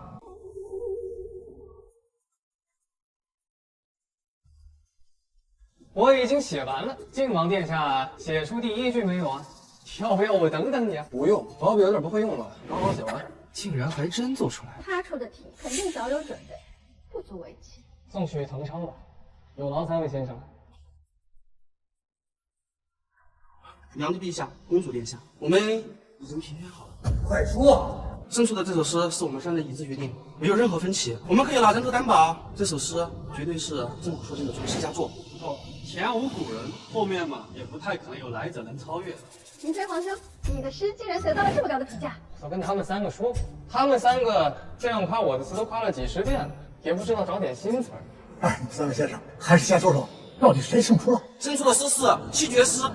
凉州。哎，惭愧惭愧，云飞曾在边城凉州游览数月，熟知凉州的一草一木，感觉有些胜之不武啊。别高兴得太早，万一是我的凉州词呢？你怕是连凉州在哪儿都不知道，还你的凉州词？老师，快引咏出来，好让某些不要脸的看看，究竟是不是他们。葡萄美酒夜光杯，欲饮琵琶马上醉。醉卧沙场君莫笑，古来征战几人回。这不是我的，不是我的，这怎么可能不是我的？好事，云飞皇兄的诗简直是空前绝后。二师兄的诗才，我此生都难以望其项背。不愧是当代诗仙呐，此作500年都没有人超越啊！可惜如此大才，不能为我大唐所用。很识货啊，2个老家伙，这可是伟人的至理名言，他们瞬间就领悟了。孟师兄写的太好了，在下实在是佩服佩服。要不孟兄，您说说您此刻的想？孟师兄的表情怎么不太对呀？是肚子疼吗？还是肾虚了呀？脸色越来越白了，是不是快要死了？云飞师兄，你怎么么了？你脸色怎么这么难看？萧简，你不要欺人太甚！难道快四姑娘，到底看谁做作？还能是谁？那必然是这位孟师仙。萧简，竟然是老四！是靖王殿下，靖王殿下，真是天下大灾，真是天佑我大梁啊！不可能，他根本没去过凉州，他怎么可能写得出凉州词？怎么不可能啊？没吃过猪肉，还没见过猪跑吗？孟云飞，你不是号称出才剑下无双吗？你不是诗仙吗？怎么就输了？我警告你，楚国不能输，否则后果你承担不起。你快跟他比，你快跟他比呀！公主，我方寸已乱，已经做不出诗来了。孟兄，别这样啊，输了就是输了，友谊第一，比赛第二。再说了，以后输给我的次数还有很多呢。萧姐，你以为你们梁国就赢了吗？我告诉你，你们输了，彻彻底底的输了。淳于先生，该你出场了。小月月，3局2胜，就算这老头赢他一局，你们依旧还是输啊。老头，连淳于先生你都不认识，你们大梁人果然都是一些没有见识的东西。学生萧子贤拜见祭酒，不知祭酒前来是否也是为了楚国而战？原来他就是稷下学宫的祭酒淳于越，曾经的天下第一文士，当时举鼎的大佬。万万没想到，连地下修宫祭酒都出来帮楚国，我大梁，哎呀！老夫才不理会你们之间的破事，老夫是为他而来。老师你没病吧？虽然我又高又帅也有才华，但是我可不喜欢男人啊！你要是看我什么，我感兴趣。放肆！梁帝陛下，诸位，刚刚引用的凉州词是乃老夫所作，万万没想到，竟然被此小儿盗用，是可忍，孰不可忍？我操！老头子竟然这么不要脸！老子从唐朝抄来的诗，你竟然说是你的？还不止如此，在之前你在百花楼做的鹊桥签，一样是老夫的作品。我去，小月月，你们这波骚操作牛！你们怎么不说我之前那些对联也是抄他的呢？不错，你之前迎李云的对联就是抄老夫的。红旗江中鸟，乃是老夫前年对的。印月景，乃是老夫去年所作。龙引洞中洞引龙，乃是上半年所作。至于烟锁池塘柳，更是上个月老夫倾尽毕生心血所创。下联就是陶然锦江堤。梁帝陛下，此事你必须给老夫一个交代。老四，你有何话说？还有什么好说的？这不很明显吗？他是什么货色，你们不知道吗？一下子做出那么多诗，你这不觉得奇怪吗？当世除了淳于祭酒外，还有谁能做出如此千古佳作？无耻啊！真是够无耻，简直刷新了我的三观。之前那些诗词歌赋对联明明是我写的，你怎么证明是你写的？老夫的名字就是证。没错，淳于先生乃当世泰斗，他的话天下谁人能不信？四弟，你盗用别人的诗词又不是一次两次，再这么无理取闹，丢了父王的脸。父皇，以淳于祭酒的身份，绝不可能说谎，不能再纵容四弟的胡闹了。老四，朕在最后问你一句，你到底有没有抄袭这位淳于先生？父皇，我没有抄袭这个无耻老贼，我能自证清白。你如何证明？你很牛是吗？那你能当场赋诗百首吗？一次赋诗百首，天下无能也。老夫自然不能。但是我能。如果我能当场赋诗百首，那是不是就证明我比你牛？进而证明那些诗词歌赋对联都是我写的？你如能当场赋诗百首，老夫就承认今日的比试以梁国赢。好，一言为定。父皇，还请让老四退下去，他不可能输100首诗，再胡闹下去，梁国将一笑天下。三哥觉得我不行是吧？那你行你上啊，把去年这座两个城拿回来呀！你什么你？不行就别叨叨，往一边吃瓜去吧，别在这影响我发挥。如此不知天高地厚，有你这种兄弟，是我萧子贤之耻。拿酒来。好，红宝，给靖王上酒。我现在要开始作诗了，我要让你们看看我萧简斗酒诗百篇。春眠不觉晓，处处闻啼鸟。夜来风雨声，花落知多少。床前明月光，你是地上手，举头望明月，低头思故乡。日照香炉生紫烟，挂前川，飞流之下3000尺，疑是银河落9天。怎么样？这3首也是抄你的吗？这3首虽不是老夫所作，但一定是你这无耻小儿从别的地方偷来的。那你给我听好了，挽弓当挽强，用箭当用长，射人先射马，擒贼先擒王。抄的，这一定是抄的。白日依山尽，黄河入海流。欲穷千里目，更上一层楼。明月把酒喷青天，感时恨别泪了良心。若是久长时，又岂在朝朝醉里挑灯回角。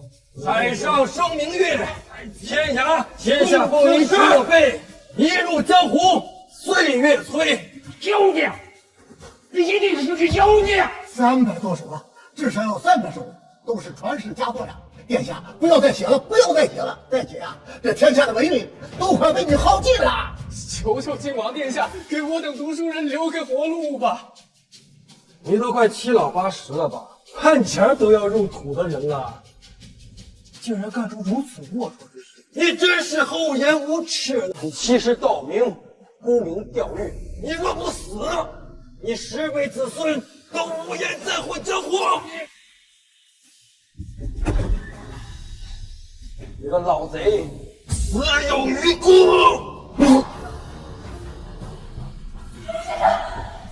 大胆小姐，你竟然把淳于先生活活气死了！月公主啊，别生气，这小子气死了淳于祭酒，我一定会罚他的。不过比试结果已经很明显了。今日文斗算你们赢，别忘了我们还有武斗。他日不论武斗，他还敢上场，我定当拿你的小命献祭淳于先生！哼！今日文斗得胜，靖王居功至伟。简儿，你想要什么赏赐啊？父皇过奖了，都是儿臣该做的。至于奖励什么的，您看着给就行。不过儿臣倒是有一个不情之请，只能和父皇当面说。只要你要求的不过分，朕无不应允。来，你上前。父皇，儿臣想让你下道口谕，让后宫的妃子娘娘们都穿我师姐的衣服，用我的化妆品和口红。那些个什么黑丝、短裙儿，狗血。对，父皇你已经知道了。放肆！这事儿朕还没追究，怎么听说呢？看在你今天立功的份上，朕暂时饶了你。赶紧认真的生产一些伤风败俗的东西，否则朕举出轻饶。朕赏罚分明。靖王今天文斗立了大功，赏黄金1万两，锦缎100匹。接下来咱们商量一下明天武斗的事情。父皇，若是明天我把武斗也赢了，是不是又能赏1万两？武斗？你要赢武斗？文斗和武斗可不一样，文斗就是动动嘴皮，武斗可是真刀真枪，要上去搏杀，一不小心命可就没了。我劝你啊，还是留着你那条小。父皇，武斗自然是儿臣来，儿臣定然不负所望。你上场，朕自然放心，但也不要大意。那楚国定然会精心准备。至于老四嘛，也不指望你从旁协助，你不惹麻烦就行了。看不起我，等着被打脸吧。今天的武斗，你们想怎么比？同昨日一样，3局2胜，分别比试角力、单挑、大军对战。跟我预料的一样。这第1局角力，你们想怎么比啊？很简单，举鼎。举鼎用老四的杠杆原理，我们不就赢定了吗？这第1局由我上，你们派谁呀？殿下别急呀，我话还没说完。我知道靖王殿下发明了一种杠杆原理，本次比试不允许使用杠杆原理，必须肉身举鼎。不用就不用，你们楚国派谁出战？代表我楚国出战的是天下第1大力士李元霸。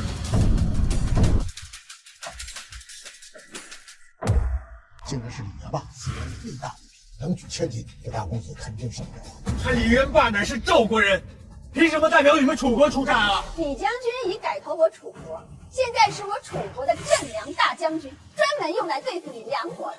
这齐赵三国联盟，这架势是要围攻我梁国。是啊，陛下，我能举顶800斤，你行吗？小子，要是不行，赶紧认输。我顶多能举起700斤，举800斤，定然要重伤，这该怎么办？陛下，孝皇殿下不可能能赢，咱们认输吧，不如留点力气，比下一局。3局2胜，后面还有希望。好，那就认输吧。孝皇殿下，这局咱们认输，准备下局。谢父皇体恤。梁国人果然都是废物，见了爷爷就吓得认输了。父皇，这还没比呢，怎么就认输了？他乃是天下第一力士李元霸，谁能赢啊？哎，你行你上啊！小子，就你这种弱鸡，爷爷让你一只手，又有何妨啊？当然不是我了，父皇，儿臣刚收了一位骑士，能举1000斤，坚持8息，正在赶来的路上。笑话，天下无人能举1000斤，坚持8息。你不行，不代表别人不行。父皇，要是赢不了，儿臣愿意一死。孝皇殿下刚刚给我提的脸色，想必他有什么计谋。大人，好，朕同意不认输，继续比试。你想赢我的人，必须能举起1000斤，坚持8息，你能做到吗？李将军，你行吗？文殿下曾举过1000斤，不过只支持3息，今日拼死一搏，定不成问题。好，注意安全。不行就赶快认输吧。8息而已，这有何妨？那你先开始吧，我的人已经在后台准备了。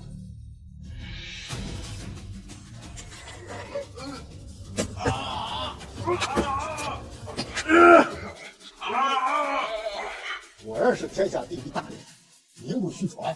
这个混蛋肯定有阴谋，但究竟是什么？坚持住，快到8息了。小姐，你个阴险小人！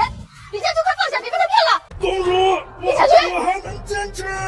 马上就要破纪录了。李将军，我命令你马上放下。李将军，孝皇殿下的智慧简直是鬼神莫测。小姐，人家可是坚持了10息呢，你的人呢？怎么还不来？我没人。那你可是连父皇都欺骗了，这可是欺君之罪，你还拿人头担保。父皇，他欺君了！你个傻叉！我不这么说，他们能自己找死吗？老二，你退下。老四有功无罪。为什么？父皇，明明是他欺君了。靖王殿下刚刚凭一张嘴就打败了天下第一大力士，这不是功劳又是什么呀？翼王殿下，你还是退下吧。无耻小人，不杀你，本公主誓不为人。第2局，你敢上吗？我当然不敢。这第2局自然由我这个大梁第一高手上。无妨，先杀你，再杀他，都一样。郭大侠，该你上。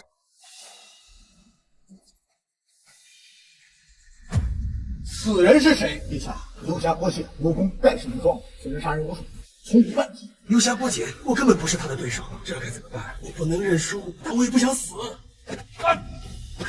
老大，你怎么了？儿臣突然腹痛难耐，恐怕是无法出战了。来，赶紧去军营传令，谁要是能胜，赏万户侯。陛下，你大量上下，没有人能胜得了他。子弟，你昨天不是很想上场吗？你上吧。这是让老四送死的好机会啊！一定要把他忽悠上去。我也想上啊，我也害怕打不过啊。四弟，你足智多谋，肯定还能再创造奇迹的。真的吗？当然是真的。只要你成功了，太子之位非你莫属啊！我突然觉得肩膀有点酸。来，三哥给捏捏肩，来，我这个背还有点疼。二哥再给你瞧瞧力。我这个腿呀，大哥。大哥给你揉腿。既然哥哥们都这么懂事，这一局我上了。啊！老四手无缚鸡之力，这不是去送死吗？陛下请慢，靖王不是莽撞之人，说不定他又有什么计谋。报上名来，我郭解不杀无名之辈。大梁靖王，小姐是你。原来你就是那个废物皇子。我的剑乃海外韩杰所铸，吹毛断发，剑锋3尺3，重6斤4两。今日却要用来斩杀废物，真是暴殄天物。我的枪长9寸，金刚所铸，口径4厘米，100步之内力无虚发，专杀猎。今日杀你，正得其所。你该死！再教你个真理，反派死于荒漠，我只要出手，死定！飞天小人，碎尸万段。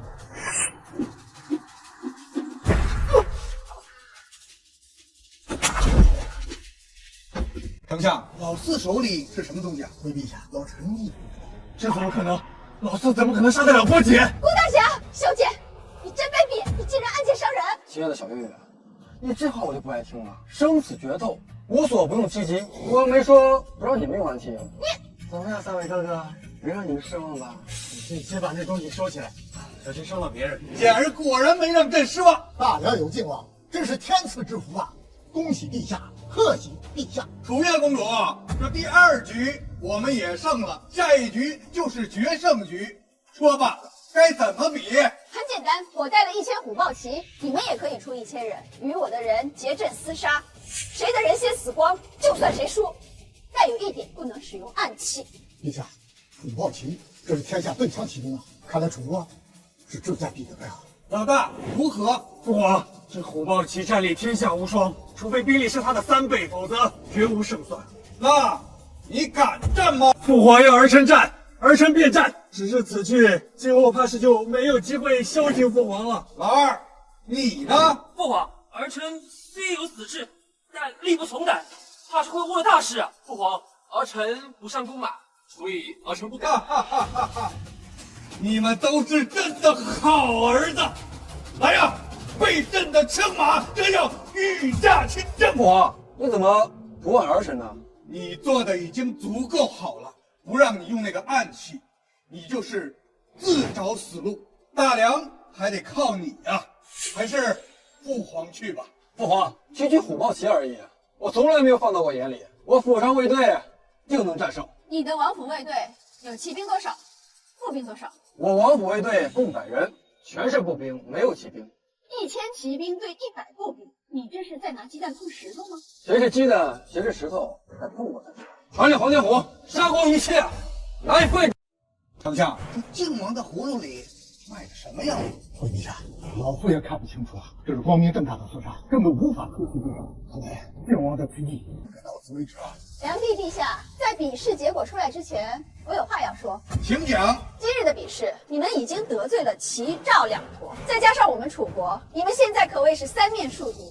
借比试图谋大梁城池，顺路挑起我大梁与齐赵的矛盾，你这1石2鸟的计谋可真是高明啊！如果梁国愿意割4座城池给楚国，那我可以考虑一下，保你们安然度过此次危机。否则，我们齐楚赵3军来攻，等待你们的恐怕就只有亡国灭种。3国联军又如何？那得有敢来攻才行啊！我3军拥兵100万，有什么不敢？话别说得太早，我希望你待会儿还有胆这么说。陛下，信使来了，看比试有结果了。可惜啊，好好的100条性命就这样没了。确实可惜啊，1000虎豹骑就这么没了。小月月，你应该会很心疼吧？你是在说我的1000虎豹骑没了？你是在痴人说梦吗？报！城外比武结束，晋国护卫队大获全胜，无人死亡。楚国1000虎豹骑全军覆。你说什么？虎豹骑全军覆没？这绝对不可能！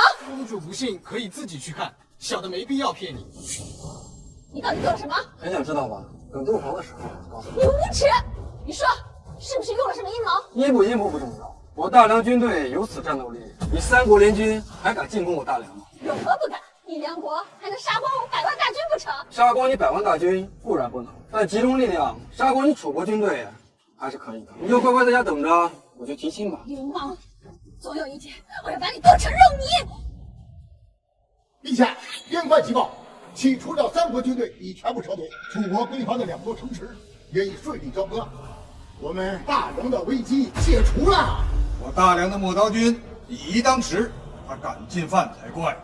可我们的陌刀军只有100，老四却说有5万，这也不是坑蒙拐骗吗？有本事你也可以呀！兵者诡道也。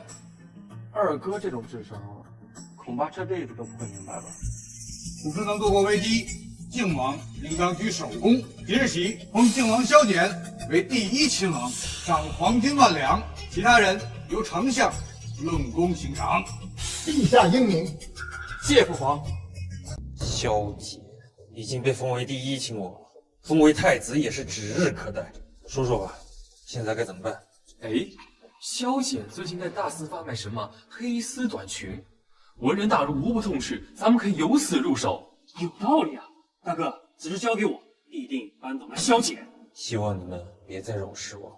今天召你们来，是因为齐国的使臣要觐见。这位使臣的身份不低呀，是齐国的太子齐浩。此行目的不明。陛下，齐楚两国早已结盟，此次来我大梁，肯定没有什么好事。贤儿，你怎么看？管他是谁来呢，我们只需要记住一点：别人拥护的，我们就要反对；别人反对的，我们就要拥护。实在是妙了，靖王殿下所言之是大道之理啊！我们大梁有靖王，那是国家的之福，天下之福啊！此话可以当做我们大梁邦交和发展战略的最高准则。陛下，帝王说有天大的要事要当面禀报。天大的要事，宣他进来。宣誉王进殿。父皇，你有何要事非要当面启奏啊？父皇，事关靖王，儿臣不敢大意。跟靖王有关，讲。靖王设计了一些女人的奇装异服，叫什么黑丝短裙，还有内衣，在街上大肆贩卖，引得百姓们人神共愤。此事不得不重视。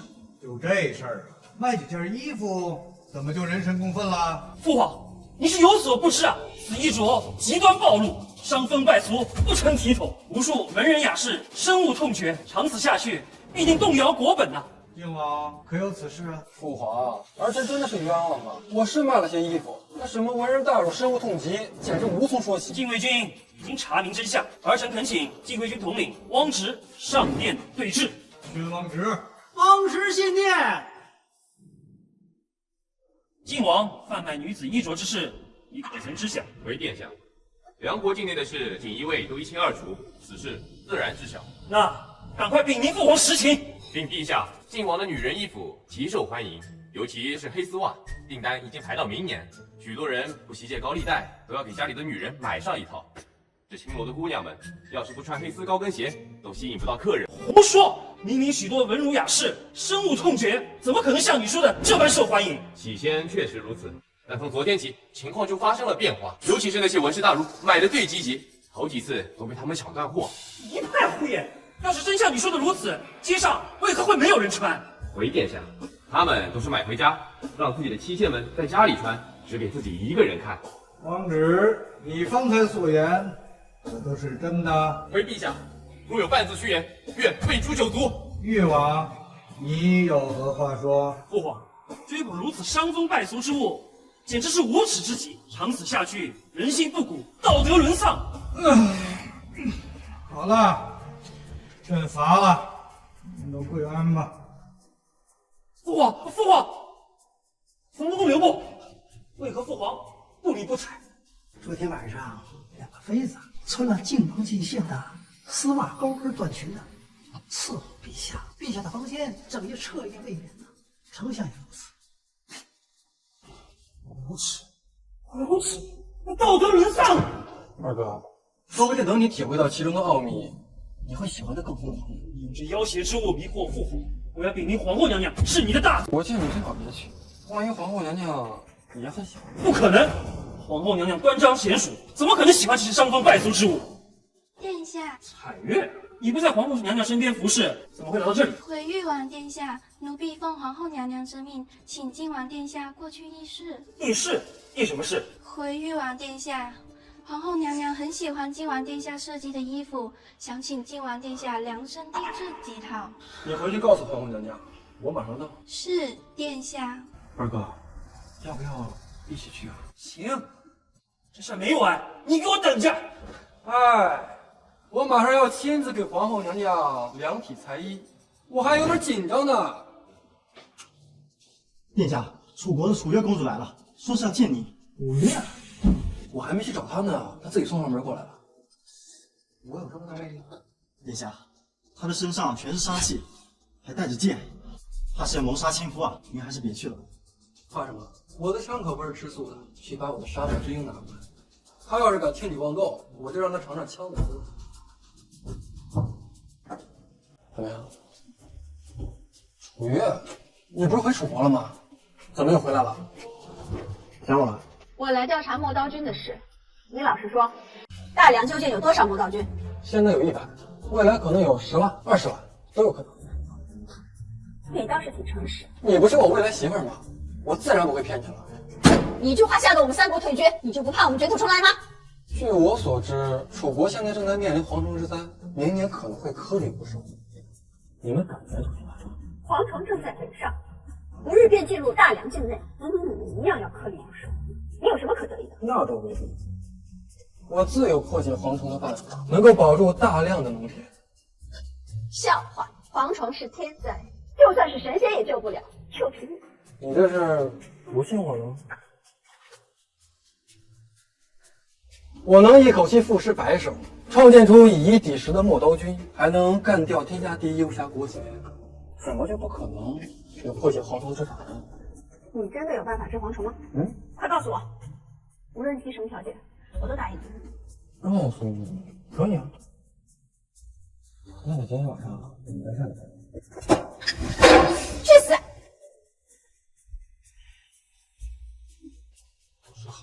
摸，你来。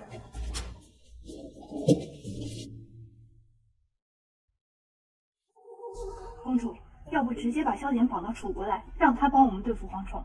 这是下策，不到万不得已不能用。蝗虫很快到达梁国，如果他真的有治蝗虫的办法，肯定会使出来，到时候我们偷学便是。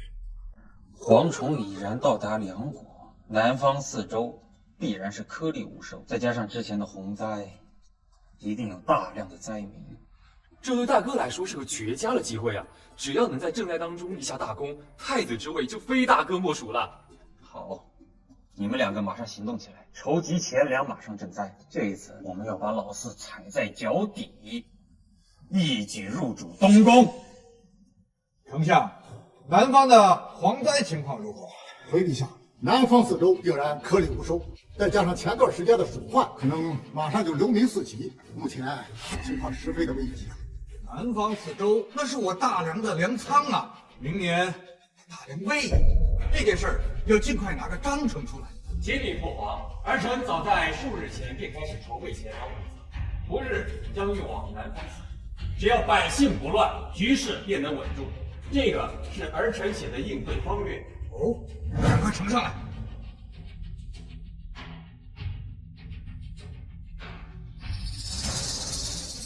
庆王，没想到你竟然想到朕的前面去了。来，你们也都学习学习。不错，庆王果然高瞻远瞩，我等佩服。陛下，庆王的策略完美无缺，臣以为可行。好，那么这件事情就交给庆王去全权负责。臣必全力以赴。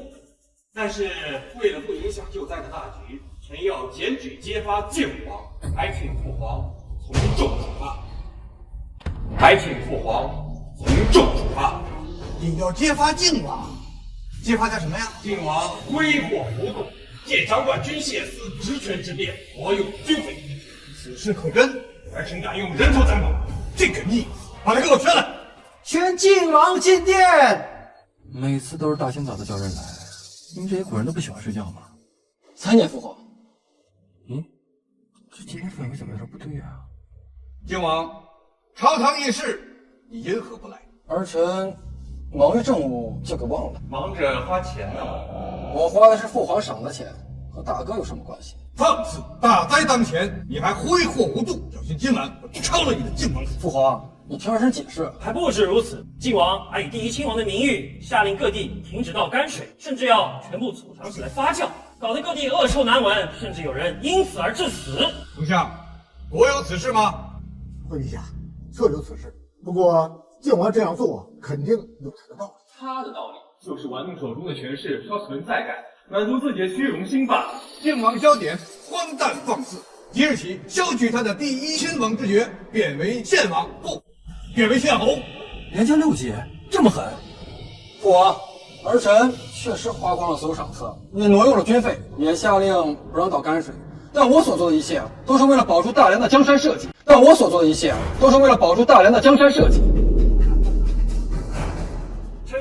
荒唐！2万两黄金，数万两军费，数日间便挥霍一空。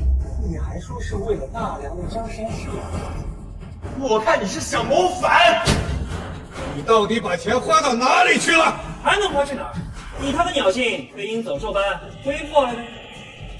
国难当头，还如此荒唐挥霍，真是看错他了。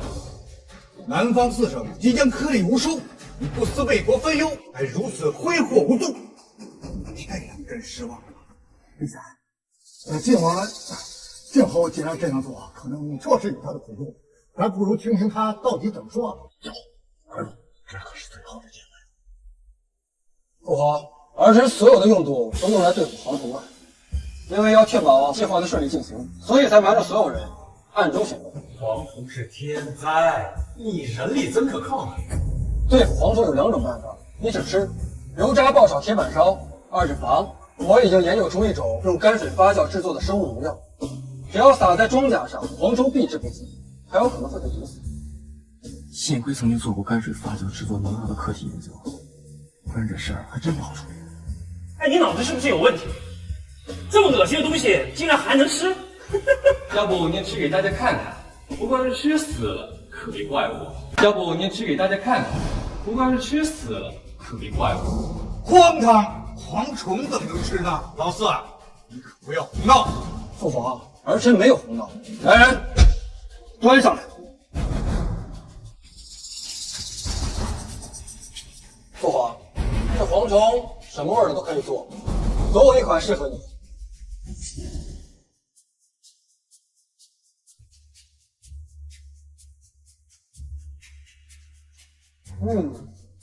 和我在云南吃的一个味儿。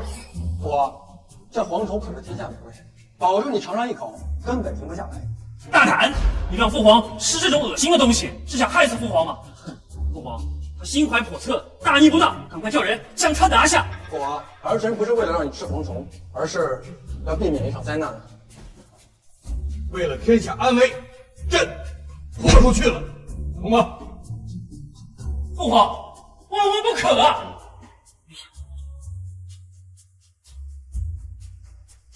父皇，赶快脱掉，龙体要紧。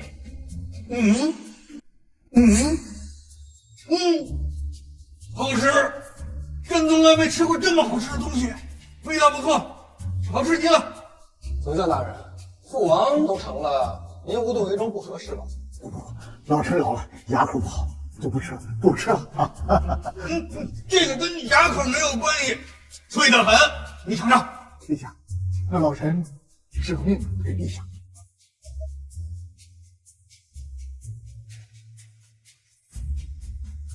好吃，香，香啊！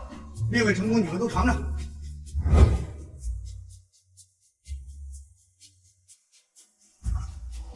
妙，对，好吃，好吃。大哥，您不尝一个吗？本王是为了天下社稷，当然要以身作则。真难吃。妙啊！哈哈哈哈哈哈！晋王居然能想出这种治蝗虫的办法，连赈灾的粮食都省了不少。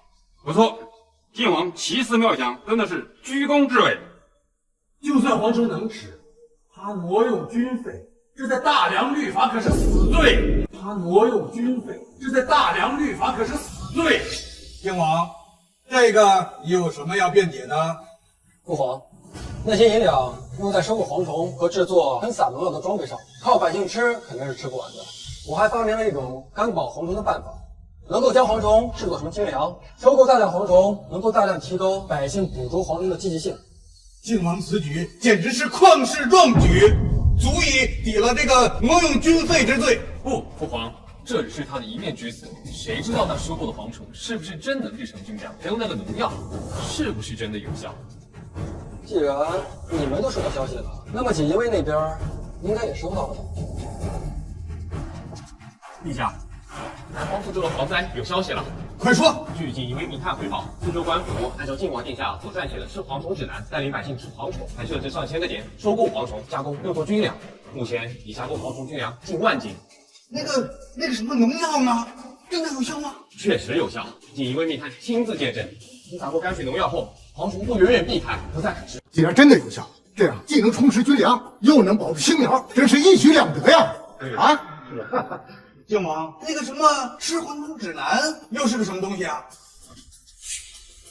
女父皇，吃蝗虫指南除了能够教百姓如何制作蝗虫外，更重要的是教百姓如何辨别蝗虫。蝗灾中有大量蝗虫是有毒的，不是所有的蝗虫都可以吃。赶快呈上来！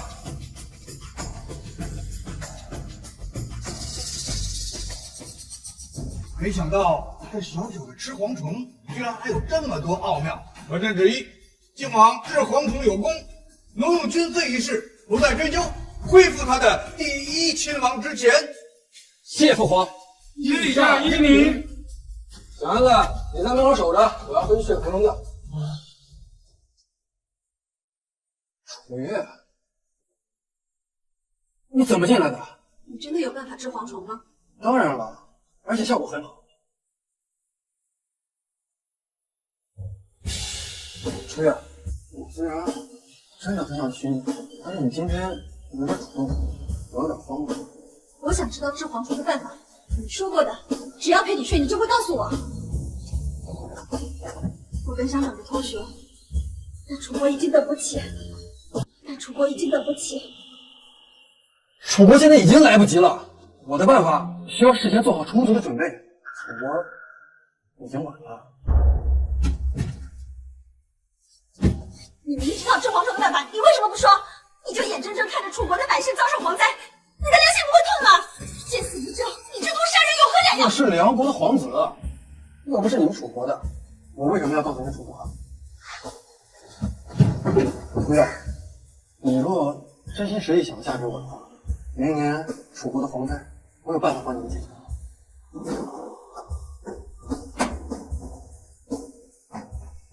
列位成功，朕昨晚彻夜未眠，有3件事让朕忧心不已。不知父皇为何事忧虑，儿臣愿为父皇分忧。让朕忧虑的3件事，这一，南方的青苗虽然保住了，可是之前的洪水让无数人流离失所，这赈灾之事已经刻不容缓。这二，虽然齐、楚、赵3国退兵了，可那魏国5000铁骑虎视眈眈。这三，齐国的使臣已入境半月有余，他要在我梁国的盐进城，这个价格是我梁国万万不能承受。老大、老四，这赈灾之事，你们可各选2州，其余事自己看着办吧。朕老了，是该考虑梁国的未来了。父皇，儿臣定然不会让您失望。太子，我竟然真的可能要当上太子了。父皇，儿臣定当竭尽全力为您分忧。好了，丞相留下，你们都下去吧。是。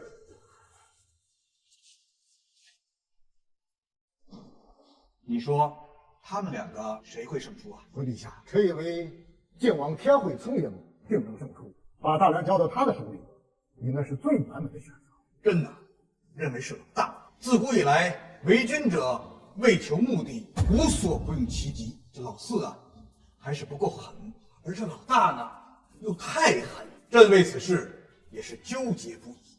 哎，只能交给老天爷来决断了。太好了，大哥，你只要做好这3件事，就可以力压那老四，入主东宫，成为储君了。这3件事难度虽大，但我早有谋划，绝对能比老四做得好。恐怕未必。3弟此言何意啊？为君者，纵横捭阖的手段和阴谋算计，比做事的能力更重要。所以，大哥除了要做好这3件事以外，更要展现出自己手段的巨细，这样才更有胜算。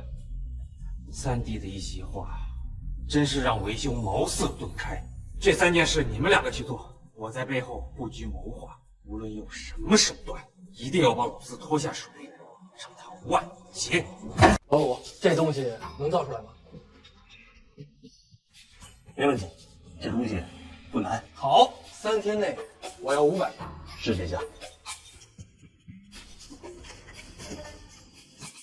以工代赈，殿下，陛下让您赈灾，您怎么能用赈灾的钱雇人在狱干活呢？还有，赈灾的粮食为何要掺沙子？以你的智商，我很难跟你解释。平儿，我新设计的丝袜和包臀裙是不是都做好了？快去穿上，别等我看到。我不，除非你能收回成命，不虐待灾民。大胆敢违抗本王的命令，本王命令你立马去穿上。不收回成命，我就算死也不从。你反了你了！女人不能惯，一惯就出毛病。你叫干啥呀？快去啊！图纸，图纸。启禀父皇，经过数日的谈判，齐国已经同意只涨价2成，而对其他的国家，他们依旧是涨价5成，竟然拿下了3成。请望殿下还来红手段。全年下来，能为我大梁节省最起码1000万两白银，皇子殿下真是居高之伟，比朕预想的少了不少。这庆王啊，果然没让朕失望。靖王，不知你谈判的如何呀？我可是听说你完全没有去见过赵齐特使啊，莫非你是完全没有把父王的安排放在眼里？见过人忙其他的，把这事给忘了。天下没有免费的午餐，齐国怕是有什么条件吧？齐国的条件并不过分，他们只是要求我们退出梁齐边界离石要塞的争夺即可。放弃离石要塞，丞相，你以为如何？陛下，离石要塞归属一直有争议，但这几十年来，实际掌控权一直在齐国的手上。这放弃与不放弃，其实没有多大的差别。丞相说的有理，那就签订购援契约吧。齐国的特使已经在大殿外等候，即刻便能签约。离石要塞是什么地方啊？你整天只知道鼓捣一些女人的东西，不知道离石要塞并不奇怪。父皇，靖王整日只知道纵情享乐，对你安排的3件事不闻不问，根本就没有把你的圣旨放在眼里，必须严惩啊！靖王，你又如何辩解？誉王殿下简直一派胡言。儿臣早在2个月前就已经有了购援之法。笑，2个月前齐国还没有提出涨价，你何来的谋划？我这叫居安思危，高瞻远瞩。我跟你说了，你也不懂。那你说说，你有什么谋划？从毒盐中提炼细盐，彻底摆脱对齐国食盐的依赖。荒唐呀，荒唐！毒盐一吃必死，你还从中提炼出细盐？数百年间，全天下的盐都依赖齐国，你想摆脱，简直就是天方夜谭。万一惹怒了齐国，后果不堪设想。你做不出来，不代表我提炼不出来呀。你怎么能拿你和我比呢？父王，提炼之法，儿臣已经完成。御膳房李怀可以作证。李怀，宣李怀进殿。李怀自递意图蒙骗陛下，说是能从毒盐中提炼出细盐，你还不快快揭穿他？回陛下，晋王殿下所言句句属实，而且还把提炼之法交给了小的。齐国的细盐供应不及，今日御膳房所用之细盐，便是小的从毒盐之中提炼出来。呈上来。哈哈哈哈哈哈！果真是戏言。陛下，靖王此举造福千秋万代，功德无量啊！靖王，你真给了朕一个天大的惊喜。靖王，去通知齐国特使，从此我梁国不再购齐国的任何戏言。父皇，不可能，绝对不可能！他们2个联合起来串通，骗你的。父皇英明神武，怎么可能会被欺骗呢？父皇，儿臣参透庆王居心叵测，危害国家安危，恐怕早就被敌人策反了吧？你血口喷人！一寸山河一寸血，一抔热土一抔魂。你动不动就将本属于梁国的离石要塞拱手相让，你这不是通敌叛国是什么？我没有啊，父皇，我怎么可能啊？陛下，靖王之言，这样的法可，老臣也支持割让离石要塞，现在细入刀绞，内疚之至，请陛下责罚。你也不要说你如此，朕何尝不是如此？活了大半辈子，朕今日受教了。父皇，您无需自责，不是您的错，您只需要惩罚大哥就行。儿臣知错了，儿臣知错了。起来吧，把你们手上的事情做好即可，其他的事以后再说。可恶，太可恶了！垂手可得的功劳，竟被他硬生生抢了去，大哥还差点折了进去，孰不可忍啊！小看他了，我们还是小看他了。说我小姐简直就是一条毒蛇，不叫人则已，一有人致命的那种。所以我下次出手必须要慎重，不出手则已，出手就必定是杀招，让他永无翻身余。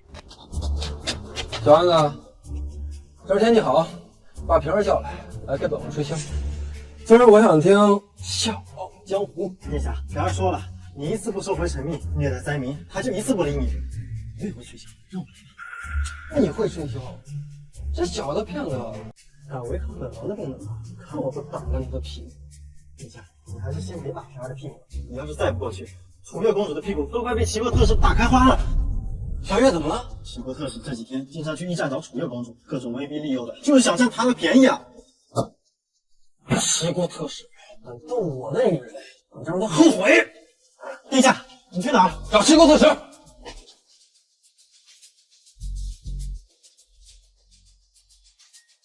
楚月公主，启浩，你想要粮食救楚国没问题，我齐国可以平价卖给你；你想要盐也没问题，我齐国可以不涨价，按往年价格卖给你。我只有一个条件。什么条件？成为我的女人。看来你想去自重。本王已经很自重了，本王要是不自重，早就把你强行拉上床，又何须等到今日？竟然是匹猎马，我喜欢；竟然是匹猎马，我喜欢。住手！滚蛋！别影响本王办事儿！敢在我大连的地盘上调戏良家妇女，找死！你给我坐下！我是齐国康王未来的太子。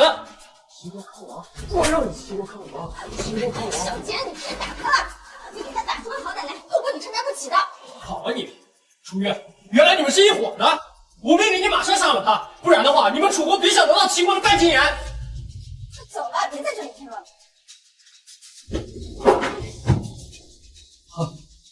嫂子，你真以为离了齐国，楚国就买不到一粒盐了？天下之盐10之8九出自于齐国，我要是不卖你们所有人都别想有盐吃。你这话威胁别人还行，你威胁我萧姐，门都没有。萧姐，萧姐是个什么东西？萧姐，你就是萧姐？对，我就是那个能从毒盐中提炼出细盐的萧姐。你们齐国靠着制盐，烤着天下人脖子的日子。你真的能从毒盐矿里提炼细盐？当然，要不然我们梁国怎么会买齐国的盐呢？好啊，你齐浩，认不得你愿意站在那里。原来是你齐国的盐卖不出去了。滚！你的盐打算多少钱卖给我？那要看你表现了，表现好的话，自然可以开始。现在呢7折。我想用5折。那你今天晚上来逛暖房？算了，那还是7折。我觉得7折已经够劲了。大哥，我查到一个关键情报，是关于陌刀军的，就算不能搬到5寺，也足够他喝上一壶。好，咱们马上入宫。王公公，又有什么事儿啊？父皇那么着急把我找过来。老奴不知啊，殿下您还是快点。陛下脸色不好，哎，这回不是因为别的事儿，纯属是你给气的。我不应该呀，我最近也没犯什么事儿啊。我去，父皇这么大意。靖王，你的陌道军训练如何？禀父皇，陌刀军的训练一切正常，5日将会成为无敌强军。没错。论养朱元忠，你们的确是天下无敌。什么意思？当傻子。行，那就由我来报信。你摊上事儿，摊上大事儿；你摊上事儿，摊上大事儿。不，陌刀军不专心练兵，反而在钻研什么养猪技术。特别是陌刀军的主将王天虎，到处在讲授什么母猪的产后护理，这成何体统？成何体统啊！而且他们还竟然到处传授什么阉猪技术，猪好端端的活着，竟然把它给阉了，是可忍，孰不可忍！死了，就死，太残忍了！我还以为是什么大事呢，就这破事儿。我亲爱的三哥，您是觉得阉猪残忍是吗？当然，简直惨无人道！哦，不是猪道，长此以往，必定会被天下人所不齿。那么阉人就不残忍吗？洪公公，您觉得呢？老奴是能够不是陛下，这怎么叫做残忍呢？老三，你就是为了这事儿来和靖王是吗？不，父皇，我们的意思是，老四训练陌刀军不力，用养猪这种荒唐事把把莫刀君引入歧途，居心叵测。我们有理由怀疑他已经被敌人策反，请父皇即刻捉拿他下狱。好啊，既然学会我栽赃的精髓了。谁说腌猪荒唐了？腌猪不但能够使猪温顺，还够容易长肉，吃起来还没有腥味儿。提高养猪的技术，能够保证军队天天有肉吃。不吃肉，如何带兵打仗？更重要的是，还能够建立父皇的丰功伟绩。哦，老四，你详细说。老四，你详细说说。父皇，如果我的养猪技术能够得到广泛的应用，那么就大大提高养猪的产量，大大降低猪肉的价格，猪肉没了腥味儿，也就成了优等肉。到时候百姓都能吃肉，岂不感谢父皇的恩德？这天下人人能食肉，若真能实现，我们陛下的功德将超过以往的所有圣人。皇旨，靖王的养猪技术是真的？回陛下，根据锦衣卫掌握的情报，靖王殿下所言句句属实，无半分虚言。好，朕替天下百姓感谢靖王的伟大创举。此事到此为止，散朝。朕要亲自看一看靖王的养猪场。父皇，如果儿臣养的猪能够有幸拍得父皇的龙颜，沐浴父皇的隆恩，那一定会长得又快又好。父皇且慢，儿臣要弹劾靖王。还要弹劾？大哥，你没必要这么和我过不去吧？父皇，儿臣要弹劾靖王，通敌叛国。晋国的5000铁骑之所以一直在边界虎视眈眈，就跟他有脱不了的干系。大哥，这么大的帽子，你可不要乱扣啊！竟然跟靖王有关系，这太不可思议了。父王，我知道你和靖王在竞争，在较量，但是你不能随意诬陷人呐。我没有诬陷，儿臣刚刚得到消息，晋王通过商贾将3000只军粮卖给了魏国的5000铁骑，这不是通敌叛国是什么？靖王，此事关系重大，你有证据吗？你有证据吗？当然有证据，就在路上，马上就到。靖王所言是否属实？属实，不愧是我大哥，调查的真仔细呀。靖王殿下真的勾结魏国呀！靖王，不要激动，老臣绝对不信你能做出这个事情。我没有意气用事，我真的干了。你们大家都听到了啊！父皇，你听到了，他承认了，他真的勾结魏国，这是叛国罪，立即处死。萧简，朕一直对你寄予厚望，没想到你却干出此等事来，太让朕失望了。来人啊，来人，即刻拿下这个叛国贼！慢着，你的证据快到了，河西的军报应该也快到了吧？河西有个狗屁军报，你别再垂死挣扎。河西大捷，出现魏国5000铁骑。河西都没有出兵，怎么可能大捷呢？胡说！河西军只有3000人，如何接魏国5000铁骑？谁传的？本王要砍了他的猪头！你看都没看军报，怎么就觉得谎报军情呢？你的兵不行，不代表我的不行。笑话！河西军归西路军指挥，何时成了你的军队？军报拿来。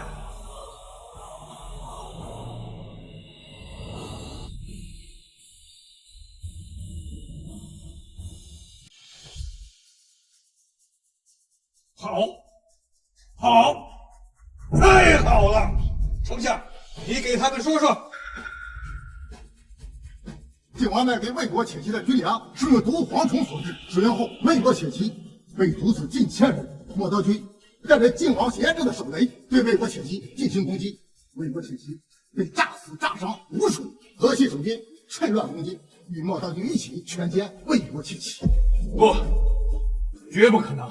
莫刀军不到1000，河西军只有3000，如何全歼5000魏国铁骑？一定是他！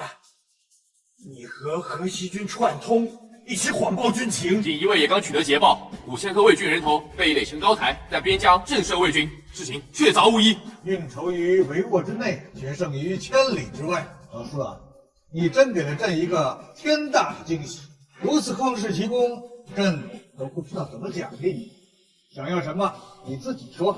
都是父皇领导的好，都是父皇提的那3大件事，儿臣只是奉命执行罢了。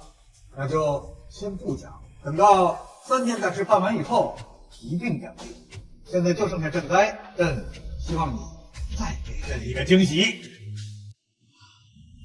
3件大事，萧雨已经完成了2件，就算我们赈灾做得再好，也是赢不了他。未必，现在做什么事情都不重要，但是只要我们抓到他的把柄，把他彻底打压下去，到时候父皇就只能选择大哥入主东宫。亲王，你着急召开朝会，所为何事啊？禀父皇，儿臣要弹劾晋王3宗罪。你又弹劾我啊？大哥，你都弹劾我多少次了？能不能换点新意呀？放心，这是最后一次，一切都要结束。 3宗罪，说说看。父皇，这第1宗罪就是贪污赈灾钱粮，第2宗罪也和赈灾有关，就是虐待灾民，导致天怒人怨，差点激起民变。大哥，你这是危言耸听啊！你忘了你前几次也是这么说的吗？后来都被啪啪打脸了。这次是例外。贪污赈灾钱粮，虐待灾民，激起民变。 这道都是大罪。接着说，臣刚刚查明，晋王在赈灾的粮食中掺入了大量的泥沙，他名义上有10万斤粮食，但是实际上只有8万斤，整整贪污了2万斤粮食。竟然往米汤里掺沙，这太过分了！太过分了呀！那虐待灾民又是怎么一回事啊？虐待灾民又是怎么一回事啊？禀父皇，您下旨拨钱粮赈灾。 但是他晋王却要求那些灾民做苦力才能得到钱粮，这不是虐待灾民是什么？差点搞得天怒人怨，激起民变。这些情况，锦衣卫应该也早已查明了。不错，晋王所说之事，锦衣卫确实都掌握。你既已掌握，为何不如实禀报？莫非你锦衣卫早已被晋王收买？哼，想要谋反不成？大哥，你就别再乱扣帽子。 王统领肯定是给父皇已经禀报过了，只是父皇觉得我做的是对的，不予追究罢了。哼，笑话！你若是对的，全天下就没有错事了。父皇爱民如子，但可惜现在您的一世英名就要被他给毁了呀！晋王说的对，朕确实是认为他做的对，丞相也是这么认为。父皇，你老糊涂了呀！他动摇国本，放肆！父皇，儿臣失言。 儿臣不明白。丞相啊，你给他说说。陛下，每次赈灾贪墨之事都不可避免，到了灾民手里的粮食也只不过剩下了5、6成。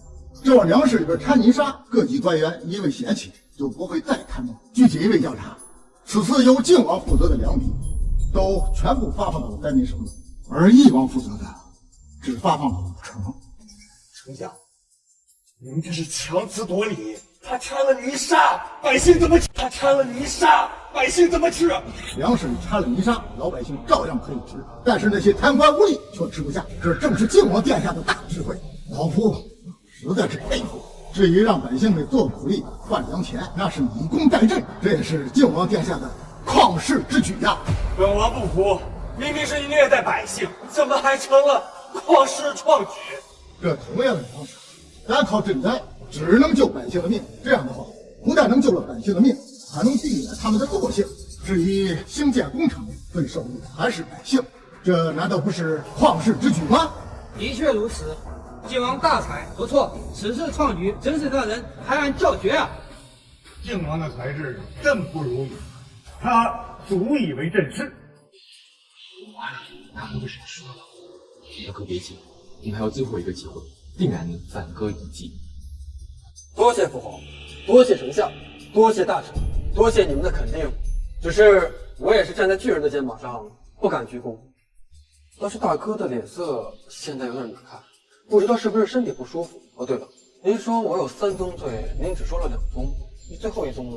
当然有，你先别得意，这最后一罪，我看你不死。 还是这么自信。前2宗的时候，你也是这么自信，我还是被啪啪打脸。这最后一罪，关乎梁国存亡，就是神仙下来也救不得你，就是神仙下来也救不得你。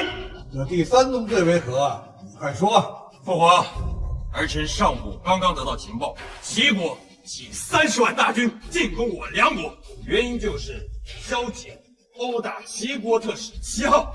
齐国扬言必须处死萧简才可退兵，否则就要亡我大梁。齐国的国书就在路上，不日即到。30万大军，我大梁威严；齐国强大，我大梁根本不是对手。晋王殿下太冲动了。30万大军，真有此事吗？陛下，锦衣卫刚传来消息，的确如亲王所言，齐国已经出兵了。而齐国素来强大，应该如何应对？大家都说说。父皇，齐国的要求已经很清楚了，只要处死晋王即可。虽然晋王大才，齐国的要求也属实过分，但为了大梁，父皇得早点做决断呢。陛下，你应该早做决断呢。丞相，你怎么看？陛下，晋王确实有些冲动。齐浩是齐国未来的国君，他打的不是齐浩的脸，而是整个齐国的脸。要不这样，再献上晋王下对礼书，公开向齐国道歉，然后再谈赔偿如何？这也不失为一个办法。老四啊，这大敌当前，为了国家，只好委屈你了。当今齐地一言九鼎，绝不可能接受你们的条件。四弟，就麻烦你为国牺牲吧。都是他惹的祸，处死也活该，处死也活该。还没打呢就怂了，你们也好意思站在这朝堂之上，真是太让我失望。齐国强大，我和赵国还在一旁虎视眈眈，咱们拿什么打？朕知道你委屈，但是这梁国和齐国一旦开战，楚赵魏三国必然不会做事，到时候就是4国伐梁，后果不堪设想。父皇，如果楚国与梁国结盟呢？楚国已经与齐国结盟了，怎么又会和咱们梁国结盟？这个不用你告诉我，你只需要告诉我，如果楚国与梁国结盟，那么齐国还敢再打梁国吗？梁楚结盟，梁勇兵51万，齐国自然不敢攻梁。好，有请父皇召见楚国公主，我有办法说服她，让楚国与梁国结盟。楚越公主凭什么听你的啊？就凭她比试输了，你真以为楚国会遵守承诺把她嫁给你？你还真是天真呐！当然没有那么天真了，只不过我能帮楚国解决明年的饥荒问题。你来拯救楚国明年的饥荒，真是滑天下之大稽呀！以你的智商，我也无需跟你解释。还请父皇立刻召见楚越公主，她是楚王最信任的人，我相信一定能够代表楚王的意志。好，那朕就让你试上一试。楚王使人见令。梁帝陛下这么急着召楚越来，有何好事啊？我梁国欲与楚国结盟，再召见公主一起来商议。齐国起兵30万攻打梁国，梁国此刻又欲与楚国结盟，梁帝陛下这是要拉楚国下水，是拿楚国当傻子吗？公主误会了，此事与父皇无关，是晋王扬言，说是能让公主同意梁楚结盟。哼，也不知道他是哪来的自信。倘若是别人的话，本公主根本不是，但是晋王的话，本公主倒是想听一听。多谢小月月给我面子。之前对你说过，楚国面临蝗灾，明年庄稼将颗粒无收，遇到大饥荒，而我可以帮楚国解决此事。你这是在开玩笑吗？我很认真啊。你们自己都没有富裕的粮食，拿什么救济楚国？蝗灾、洪灾对梁国的影响也不小，半点粮食也不可能给楚国。没错，陛下，咱们大梁自己粮食都不够吃，不能给楚国啊。老四，要以梁与楚结盟，朕也不会同意。朕不能为了屁股下的这张龙椅，眼看着百姓饿死。父皇放心，拯救楚国的危机不需要用到梁国的半点粮食，只需要一张纸足矣。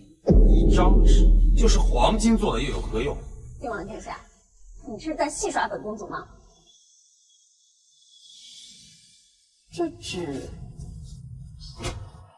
这纸竟好过我楚国宣纸的10倍不止，你从哪里得到的？我自己发明的。你发明的？当然，这张纸的制作流程十分简单，而成本只有楚国宣纸的1/10，售价可以卖到楚国宣纸的数10倍，而制作原料只需要用楚国常见的芦苇即可。幸亏前世深入研究过造纸术，不然今天这事就难办了。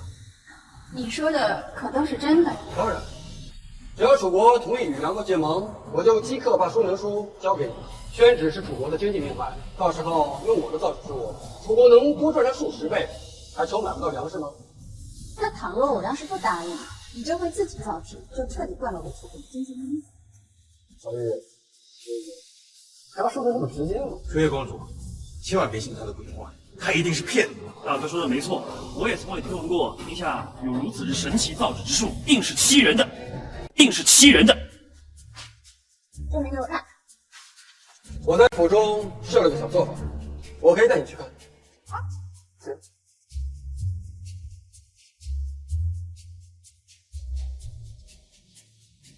炀帝陛下，我愿意说服父皇，就用这晋王的造纸之术交换我梁楚结盟，楚国将出兵牵制齐国，解除两国此次危机。炊月公主，你千万别信他，一定不能被他骗了。我楚越行事，还用不着庆王殿下来担心。好，甚好，朕就等楚越公主的好消息。等一下，要想我把造纸术交予你，我还有一个条件。你可是？你要嫁给我。可以，但是我不做小。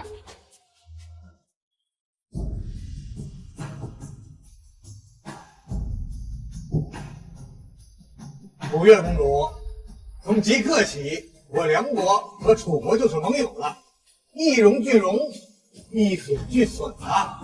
我楚国的铁骑已开赴齐国边境，并向其递交国书，因其不得进攻梁国，否则将视为与楚国为敌。好，甚好，朕在此要宣布一个消息，朕决定设封四皇子修简为太子，并代朕监国。天下这么大呀，朕想去看啊！谢父皇。大哥，你们是我的大哥，你是我大哥。监国太子。